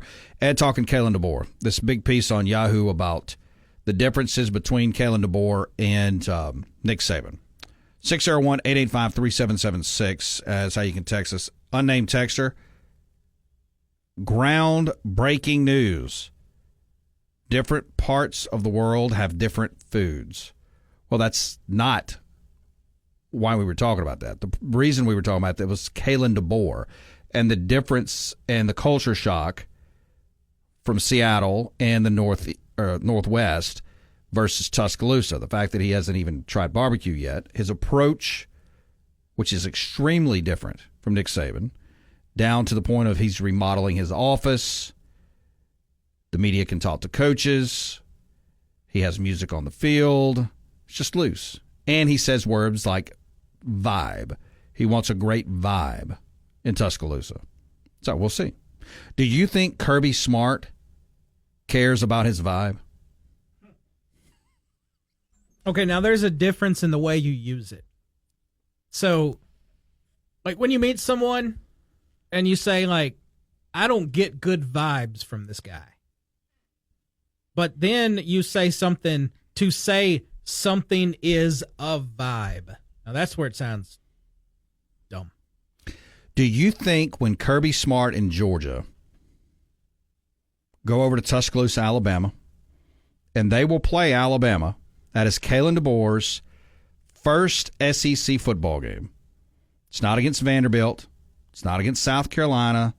It's not against Florida or Mississippi State or Ole Miss. It's Georgia. That is going to happen on September 28th. Alabama should be 3-0 unless they trip up and lose again. Now, if they trip up and lose at Wisconsin, all of a sudden things are going to get interesting. I don't think they will. Georgia's going to come over there. They're going to be a favorite. They're already I think it's a 3.5 or 4 point favorite. Georgia will beat them by 2 touchdowns. Do you think Kirby Smart, when he walks off the field in his interview, will say, I think we have left them with a negative vibe here? It feels like Kirby Smart would latch onto this. Do you think he will say that? Do you anticipate Kirby Smart going over there and wearing DeBoer out? Because I do, 100%. You have to get baptized into the Southeastern Conference. Everybody has. Saban did back at LSU. Urban Meyer did at Florida. They went down to LSU and got wore out. There's articles about it. And when they flew back, him and Dan Mullen and their staff were on the plane, and I'm paraphrasing, but there was somewhere out there, a big article ESPN did on it years ago, talking about, hey, we got to do this different. This conference is different. I fully expect Kirby Smart to baptize Kalen DeBoer on September 28th and beat the hell out of Alabama. 100%. You don't expect that? No, I expect them to win the game. But I'm not going to go so far as on April 11th to say, I think they're going to beat the hell out of them. And I really don't feel good about this. You sound like that. What is that loose show, True South, with that real just super country sounding guy? It sounds like something he would say. You've got to be baptized in the Southeastern Conference. You are really, okay, you know what? You're joining Sankey and making me hate my own favorite conference. What do you mean? Because I told you how they're basically becoming the villains ever since this whole SEC and Big Ten. We deserve everything. We deserve it all. Give us unearned bids. Give us the bids right now. Guarantee us. Because we are the SEC and Big Ten. And now you're using phrases like they got to get baptized in the Southeastern Conference. Got to get baptized Jake, out there. Get out of that club. Don't go into that club. I mean, I was in the Big Ten club last year. Believe it or not, I'm still kind of there. I mean, I picked Oregon to win the whole thing. I'd rather you be like, go to the Big 12 club or something. They're just over there just doing what they can. Trying to play games in Mexico. Yeah. Let's see here. Jason in Flagstaff. Alki Beach, West Seattle. Mentally feeble, blue-haired. Let's see. What did you send us here? What is this, Jason? It's some weird building in the background with some weird miniature version of the Statue of Liberty. I don't know what this is. Let's see here. Nick. Nick. I can't say that, Nick. Can we? Yeah, you can. Can't put judgment on somebody like that. Can we? It was in reference to O.J. Simpson. Bama fan. Jake's on that Georgia bandwagon. Not at all. Not at all. Unnamed texture, you guys sound as backwoods and as ignorant as people in Seattle say you are. You guys just proved me wrong. Now, what the hell does that mean? What did we say to say we're backwoods? Look, to say that Kalen DeBoer has a learning curve in the SEC is not backwoods. There is a absolute learning curve in the conference. Every coach that's come in the conference has had to have it. Every coach. Nick Saban had it. Les Miles had it. Urban Meyer had it. Dan Mullen had it. Even Steve Spurrier, which he was obviously from the conference, spent some time at Duke. But I don't know that would mean that people in Seattle. And here's the deal. Let me give you a little secret. I don't really care what anybody in Seattle thinks about us down here. Do you? Do you care what people in Seattle think about the South? I've never really thought about it. Me either. All right, 2024 NFL mock draft 2.0, 4 quarterbacks picked in the top 5, plus a lot of offensive linemen, wide receiver in round 1. Pete Prisco, CBSSports.com. So when you look at, as we head towards the draft, I don't think we're going to move off Caleb Williams to the Bears. That looks like a done deal. There were some articles out today about a leaked jersey, already a jersey number. He's going to the Bears unless something just weird happens. Jaden Daniels, it's back and forth. Jaden Daniels and Drake May to Washington. They're going to take one of those guys. But Jaden Daniels, some feel would be the right fit in their system under Cliff Kingsbury. He can move and also got pretty good pocket presence. J.J. McCarthy, third to the Patriots. The Patriots feel like a place where he would probably land. Marvin Harrison Jr. to the Cardinals. That has been a projection for several months that the Cardinals are going to try to get Kyler Murray a weapon, a big play weapon, and Marvin Harrison Jr. would come off the board at 4. Number 5, Drake May to the Vikings. Now, did Harbaugh trade his pick, or is he talking about trading his pick? He's trying to. He's trying to get people to move up. No, it hasn't happened yet. Seems like it will before draft day. And Malik Neighbors, number 6 to the New York Football Giants. Number 7, Joe Alt, offensive tackle. That's been a pretty surefire pick that the Titans are going to go after an offensive lineman. Dallas Turner, edge rusher, Alabama. A lot of people feel like the Falcons are going to look defense with their first pick. And with the Bears, also at number 9, Rome Odunze from Washington. That would make sense. And either Odunze, it depends on if the Cardinals do take Harrison. They're going to take Harrison or Odunze, it looks like. The other one fall to the Bears, which would give the Bears a quarterback and a wide receiver. And then the Jets, they have been pretty solid on projections for an offensive tackle throughout the spring. We're brought to you by Jenny King. Go to JennyKingCleans.com for more information. Let them help you in your office, place of worship, church, medical building, schools, and more. Keep it clean, keep it safe with Jenny King Cleans. Go to JennyKingCleans.com. Back in a bit. And action! We got that and a whole lot more around here. It's the Afternoon Drive with Jake Wimberly. What's the score? He's got that, along with the hottest sports stories of the day on ESPN 105.9 The Zone and online at thezone1059.com.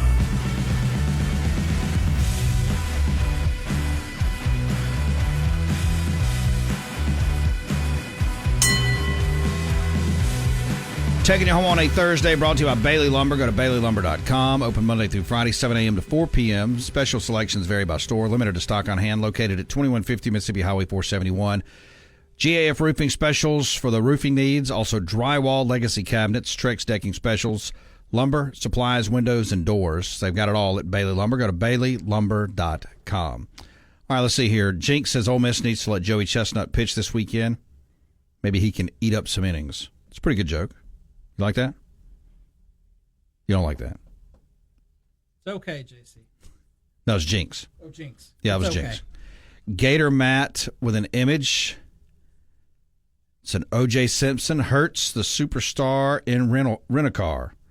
That was a long time ago. That's probably like, what, 1982? 83? What do you think? It's still better than the current Tom Brady hurts commercial. Oh, is it That's bad? The thing. I haven't seen it. Oh, I don't understand. So they're spoofing on the Tom Cruise interview from like 2006 when he was talking about Katie Holmes when he jumps on the couch. I love her. And he really went. You don't remember this weirdo interview that he had? Seems like I do remember vaguely that. And it was real weird. And fast forward 17 years. I don't understand why they went back to that. Very interesting. Hey, with the second transfer portal window open, when you kind of look through some of these teams, if you stay in the ACC, for instance, do you realize Florida State has about 19 players? What you got over there? What are you smirking at? Oh, you just trucked on past Seattle, man. Oh. Seattle man's back. This is another instance, by the way. I'm getting lumped with you. What do you mean? I'm so... See, this is why I don't like talking. I get lumped on here. You've been a part of the show. I've been lumped into this back. Yeah, I try not to be as much, and you force it. I mean, you've been a part of the show almost 8 years. You believe that, right? 8 or 9, whatever it is.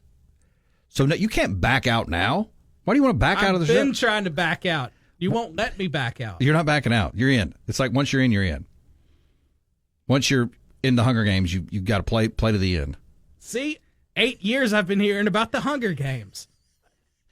Unnamed texter, that was about what you were saying about Seattle. It was not accurate, but still like the show. So what do you want to do? You want to build the thing and just sit over there? I try to. I mean, people want to hear you talk. They don't want to hear me talk. Well, I don't know why you continue to say this. They do. Everywhere I go, they want to know about Beaver. They don't ask about me. They ask, do I like ketchup on something? Then they ask how you're doing. Jason in Flagstaff, it's crazy how different regions of the country hate each other. Other than a handful of huge cities with morons in charge, it's generally the same everywhere. And that is true. That is absolutely true. Rhett Cetera. OJ and Naked Gun was one of the best elite athlete movie roles of all time. Killer performance. Well done, Rhett. Well done. That could be the text of the day. That and Gator Matt's Hertz, Superstar, and Rent-A-Car. All right, I'm not going to make you talk right now. Florida State, obviously, with a big haul in the transfer. What? Nope. What? All right, Florida State with a big haul in the transfer portal. Louisville with a massive haul in the transfer portal. They've got upwards of a class, 25 to 30.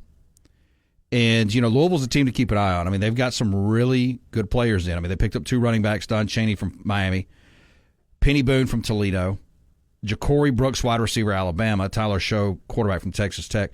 They're going to make some noise. I still don't know they're any better than 8-4, 9-3 in that conference. Of course, Miami's going to continue to look for some guys. They picked up about 10. North Carolina,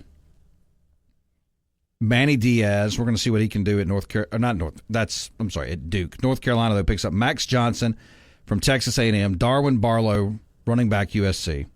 Max Johnson, the tight end from Texas A&M. And they picked up several offensive linemen. NC State with a pretty good haul. I'm just kind of looking through some of these. SMU with a big haul. 2 pretty good wide receivers to go with their quarterback. Rashard Smith from Miami and then Ashton Cozart from Oregon. Stanford only has 2 players from the portal. Clemson has none. Are we sleeping on Syracuse? Kyle McCord over from Ohio State. Jackson Meeks and Yazid Haynes, wide receivers from Georgia, going over to Syracuse. Also an offensive lineman, Joshua Miller from Georgia. We got a defensive lineman from Alabama and from Texas A&M. DBs from Wake Forest, LSU, and Buffalo. Virginia, they've got... Virginia's... I saw something, it was a couple days ago. It was a special on the ESPN Network of Families. It was on the ACC Network about Virginia. Virginia hasn't had a whole lot of success. But if you go back into the 70s or 80s, they had a couple years where they were pretty darn good. Number 1 in the country at one point. But that's just a wasteland for football. They pick up Gavin Frakes from New Mexico State, a quarterback. Virginia Tech with just a handful of players, same for Wake.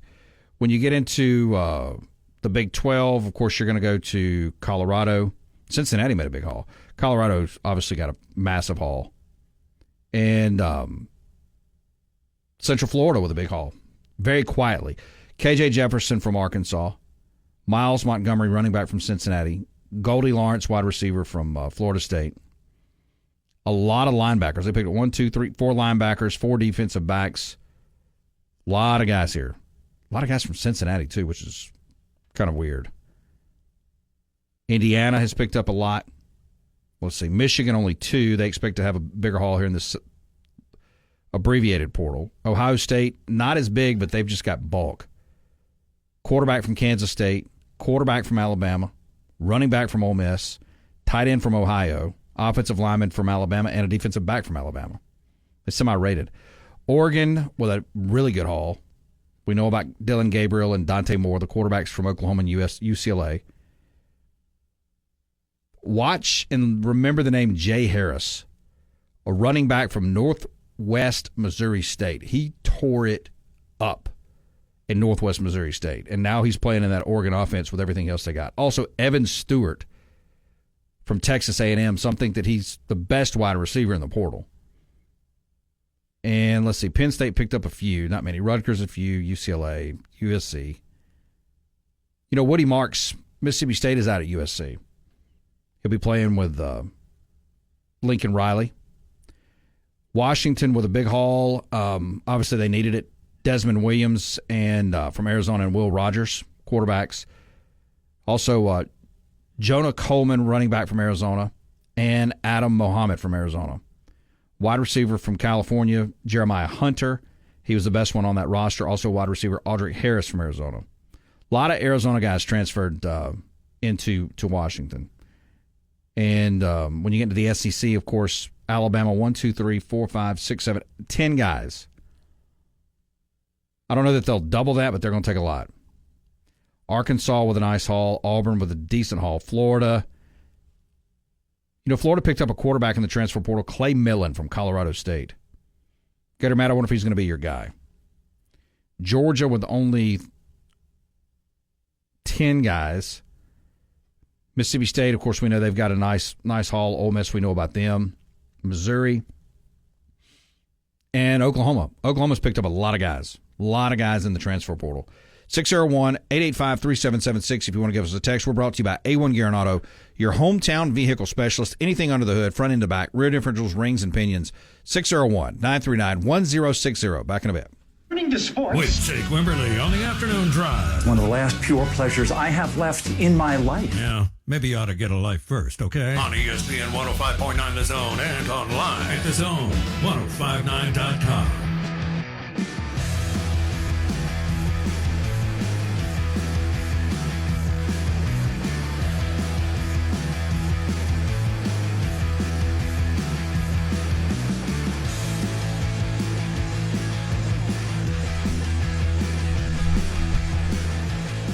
Taking you home on a Thursday, we're streaming on the Zone1059.com, and we're brought to you by Ameristar Casino. We're also brought to you by our friends at Talledega Super Speedway. Got the Geico 500 coming up a week from this weekend, and right now, track president Brian Chrichton, kind enough to take some time with us, as always, to talk a little NASCAR, talk that event as well. Brian, welcome in, sir. How you doing?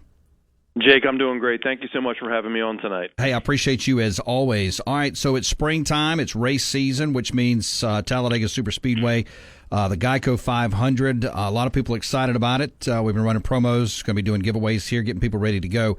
Big weekend coming up for you guys.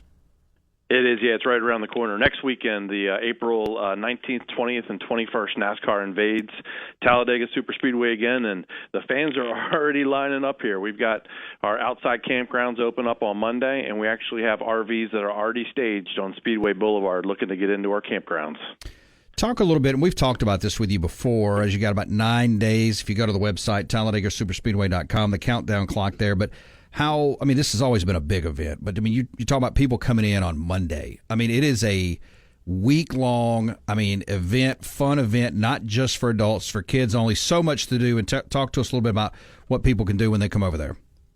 Yeah, you're exactly right. We actually welcome the world to Talledega, Alabama, next weekend. So we'll have all 50 states will be represented here, and 25 to 28 different countries will purchase tickets and come out here to Talledega Super Speedway. So it's a massive event. It's twice a year we become the 5th largest city inside the state of Alabama, and our little Talledega Municipal Airport ends up being the busiest airport in the state of Alabama as well. We got activities that are going all weekend long. Of course, the track activity starts on Friday. We've got a doubleheader race on Saturday. Cup cars also qualify on Saturday, and then the big Geico 500 on Sunday. We also have a Saturday night infield concert featuring Walker Hayes. It's going to be a great performance from Walker, and then after that, you walk up and down the boulevard. It's a cool place to be. We got a big concert also on Friday night, as well. Lots of drivers will be out there and participating with some question and answer sessions too. And then we've got Talledega Garage Experience, which is a $50 million renovation. We basically built this amusement park around the garages. So fans walk in one side of the garage building, cars come in the other side of the garage building, all open air. The only thing that separates you from the nose of that race car is about 5 feet and a 4-foot high fence. It's the best way to get as close as possible to the sport. You're basically in the locker room. Having a conversation with track president Brian Chrichton of Talledega Super Speedway. Of course, you got the Geico 500 next weekend. Go to TalledegaSuperspeedway.com to learn more. Brian, talk a little bit about hospitality. I know you guys, as you should, and do a great job with it. Pride yourself on the hospitality aspect. Obviously, the race is front and center. That's why everybody's there. But the hospitality aspect of it. Now, you've already talked a little bit about the garage experience and other stuff, but so much more stuff to do from the kids aspect to, bringing the children up through, teaching them about what's going on with racing, hospitality, and more. It doesn't get any better in the South, and it doesn't get any better than Talledega. You're exactly right, and that's one of our our main focus is the guest experience here at Talledega Superspeedway. We want to make sure everybody that comes out just has an amazing time and they leave happy. We've got a great display area that also opens up on Friday. Lots of different activities, lots of swag that's given away there. NASCAR's got a kids zone in there where they can drive little go-karts. Also a stage there for question answer sessions. Lots of information about NASCAR for the novice all the way up to the experienced NASCAR fan. We'll have our Chevy display will be out there, Ford display will be out there, Toyota display. Just lots of fun activities that go on there, and it's all free. That's all free. You don't even have to have a ticket to go into our display area. On Saturday, kids 12 and under are free, and tickets start at just $45. One of the other things we do for fans for this guest experience is we allow every single person the ability to bring in a 14 by 14 by 14 inch soft-sided cooler. You can have any food, any drink you want in that cooler. No glass, please. But any food, any drink in that cooler and come in. It's just another way we make it affordable for the fan to come out and enjoy NASCAR racing. Don, you kind of went exactly where I wanted to go next. It's Masters Week, so a lot of people talk about, hey, if you can get into the Masters, the food and everything is pretty affordable. We know if you go to college football games, it's getting outpriced. NFL, it's extremely expensive. I mean, you go down the line here, Major League Baseball, NBA, but when you talk about what you guys do with a cooler experience, you can bring that in. It is a very affordable ticket, one of the more affordable tickets in sports. Yeah, it is. And as I mentioned earlier, tickets are free for kids 12 and under on Saturday, and they start at just $15 on Sunday. Inside the Talledega Garage Experience, we actually have value price concessions. So $2 bottles of water, $2 Coke products, $2 hot dogs, $4 chicken finger and fry platters. I don't even think you can get that at, a local fast food restaurant around here. And then one of my favorites, and don't tell too many people this, but $4 16-ounce beers. So, again, just making it affordable for the family to come out and enjoy a day at the racetrack from start to finish. Check them out, TalledegaSuperspeedway.com. We'll be sending people over there next week. Brian, we appreciate you guys as always. Look forward to a fun weekend next weekend with the Geico 500. We'll visit again soon. Great. Thank you so much for having me on. Appreciate your support of Talledega Superspeedway and NASCAR. Thanks so much. Brian Chrichton, track president, Talledega Super Speedway. I still want to see you put the Fista on the Talledega track. Why? Just to run it wide open. Like, I think we've talked about this, but I can't remember. What's the highest rate of speed you ever had that thing up to? The highest I've done on there, maybe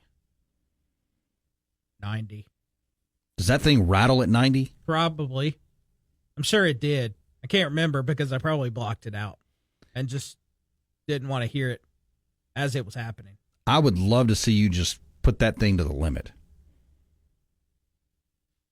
Seriously, I think it'd be fun. Like to really see that thing around a racetrack. You in a helmet, Maybe put a dog in the seat and a seatbelt and just get it going around the track. Whoa. Why are we bringing a dog into this? I mean, they're putting the dog in danger because the FISTA is it's not going to end well if it gets on a racetrack. Let's see. Ugly mustard. Fried mayonnaise balls. Pretty sure that's backwoods. Also, don't give one blank what Seattle thinks of us. One crap, one bleep. JC, Jake and Beeve, do you ever feel like everyone around you and society as a whole is getting progressively dumber? Yes. What do you think, Beeve? Pockets, for sure. Yeah. Not everyone, but... Not everyone. It feels like it's everyone just because we see it so often. Do we have a above average intelligence level on this show? I feel like we do. On this show? Yeah, with people like JC and Possum Nick Joe. I feel like Seattle just told you nah. I said above average. So when you average, you get to bottoms and the tops, and you bring it to whatever that average is. Let's see here. Unnamed texter, 63 downhill. So maybe that is true, right? Yeah, maybe you get on some of those downhill, turns at Talledega. You can put 63 on that FISTA. Hey, we're brought to you by our friends at Williams Newman Williams. When you need a win, car wreck, truck accident, nursing home neglect, online at WNWlegal.com. That's WNWlegal.com. Back in a bit. It's time to get back in the game with Jake Wimberly and the Afternoon Drive. That's entertainment. On the station that specializes in the Mississippi sports you love. Now we're talking. Live and local on ESPN 105.9 The Zone and online at thezone1059.com.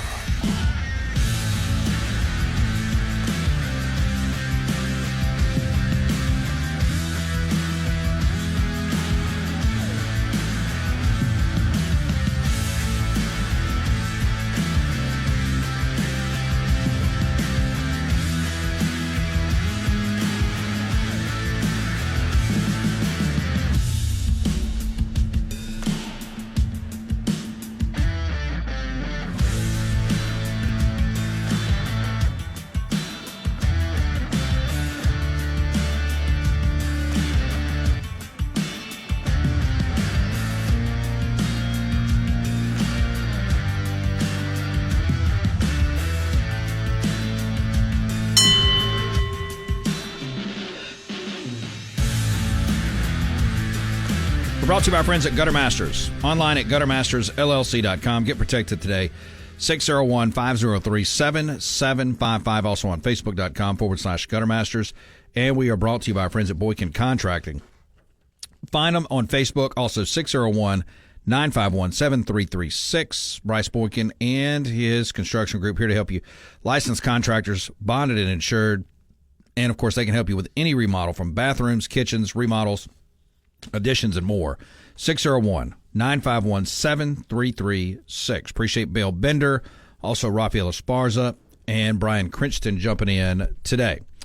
All right, let's see here. Jason Flagstaff says, I'm definitely average intelligence, average your carpentry skills, etc. There you go. All right, let's see here. Got a few minutes left. Let's see what else we can find that's out there. Deion Sanders claims to know players' draft slots are manipulated by NFL teams. What do you think about this? One thing we know about Colorado Buffalo's head coach Deion Sanders is that he isn't afraid to express his opinion on something. Coach Prime is especially outspoken these days when it comes to recruiting, education, and the National Football League draft. It was the latter that the Pro Football Hall of Famer addressed this week on the Front Office Sports Today podcast. During the conversation, Deion Sanders expressed how he believes that the NFL draft is manipulated. Quote, you have guys that are slated to go and slot it to go at this number pick. He says randomly something comes out that they flunked their drug test or that this type of injury or that they're seen with this and that, wildly this, wildly that. Their draft grade drops later in the round and the next round. How does this happen? How does this mysteriously come out right at the draft? I think he's referring to, like, the Laramie Tunsil thing. How did that happen? Like, how did that drop? Which means we know that his accounts were hacked and that kind of stuff. He goes on to say, that's even more harsh than players refusing to sign with teams because now you're affecting somebody's livelihood and you're putting a tremendous rumor on somebody that may not even be true. So that's done every year. The reason I know is that I worked the draft for about 10 to 12 years straight. I know that to be true. So let me stop there. Is Deion Sanders saying that he manipulated the draft himself? You think he did it? Well, he says he worked it for 10 to 12 years. Well, these stories leaked. I wouldn't put that on him. I don't think he would be leaking these stories. During last month's appearance on the $1 Million Worth of Game podcast, Sanders said that one, if not all, of the teams that he does not want to draft them is picking in the top 4 spots. He plans to Eli the pick with Travis Hunter and Shador. I feel like Deion is just working the draft right now himself is what he's doing. What do you think? Yeah, okay. Yeah, you want it? Okay, I get it. You talk about, they're manipulated. You're trying to manipulate. Is that what he's doing right now? Yes. I didn't even think about it until you just put that out there. Because that's what you're doing. You're talking about, it's manipulated. It gets manipulated. You're trying to manipulate who does or doesn't pick your son or sons because you think everyone in your family is just an NFL star, apparently.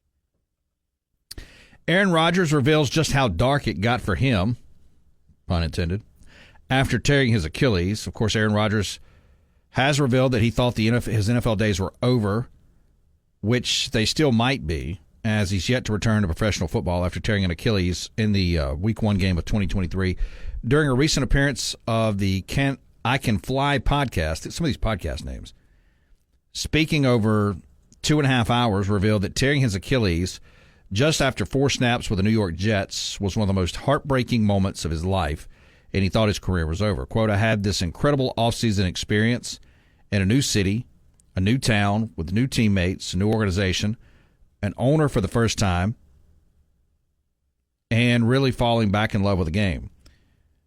And he continues on to say, and first I tell you, I fell in love when I was 5 years old. It was absolutely beautiful, special, deep, and rich, yummy. It's weird. And just incredible. And then one of the most heartbreaking nights of my life, when I played 4 plays, talk about an ego death. I was really thinking, this is it. You don't come back from this injury. Despite teasing the NFL world that he was attempting to come back before the end of the campaign, the 4-time NFL MVP ultimately stayed sidelined for the rest of the season. But he goes on to talk about how dark of a time. Why does Aaron Rodgers always talk about darkness? It's very weird. I would be honest, I kind of tuned out after you dropped the word yummy. That's Aaron's word, not mine. What is he talking about again? What is he describing as yummy? His love for football. It started at 5, and it was beautiful and wild and yummy. You're a grown-ass man, and you're describing something that's not food as yummy. That's pretty weird. Miko, is this why Aaron went into that darkness retreat that he did? See, you're in my head, Miko. I was wondering the same thing. Let's go full circle here. When Kalen DeBoer finally tastes ribs, will he refer to them as yummy? No. This guy says vibe. I don't think he's going to drop I don't even want to say that word. I'm so stupid. JC, was Rodgers high on mushrooms when he said this? He could have been, right? He could have been coming out of a... Will he do another darkness retreat this summer? Oh, we had already talked about... well, no, maybe it wasn't a darkness retreat. He was talking about going on another trip to take ashwagandha. Or, wait, is that what it was? I can't remember, but you know what I speak of. Hogjowl. Aaron is a very dark person and very weird. Would you classify him as weird? Some stuff. Little odd. Yeah, I think so. But everyone's got their thing. Everyone's a little odd in some areas. Yeah, no, they are. Let's see if we missed anything before we get out of here today. Yeah, it's crazy to look at the mixed reactions on O.J. Simpson. And I think Bill Bender nailed it. He said, the young generation, I don't think they really even care because they didn't really know who he was. If you get back to people like mid-40s, they remember not so much the playing career. They remember everything that happened in the 94 deal with his wife and the murder and all that kind of stuff. If you go back to even older generation, they remember he was a football player. And like literally what I remember is everything in 94, and then he was in Naked Gun and Airplane and all that stuff as an actor. All right, let's see here. I think that is all I have. You gonna watch the Masters? Go home and watch some highlights tonight? Nah. What's on your watching schedule tonight? It's Thursday, so I don't really have anything that comes on Thursdays. Office reruns? No, I can't take those. What? I can only sit through about maybe 10 minutes of an episode these days. Clay Travis says this as we get ready to get out of here. He says he doesn't understand why Kentucky wouldn't go after Bruce Pearl. What do you think about that? It's not a bad idea at all. I'm a little shocked Kentucky is having this hard a time to find out a basketball coach. Again, that makes me wonder what's really going on there. And, of course, he says either that or bring back Rick Pitino. You could always go that route. All right, we appreciate Bill Bender, Raphael Esparza, and Brian Chrichton jumping in. Remember, ketchup is king, bacon is a delicacy, and aloha means goodbye. Be a man of increase. Tomorrow will be Friday. We'll get Keith Hardy in here. Have some other stuff going on as we look towards the weekend. Have a great Thursday night. Good night.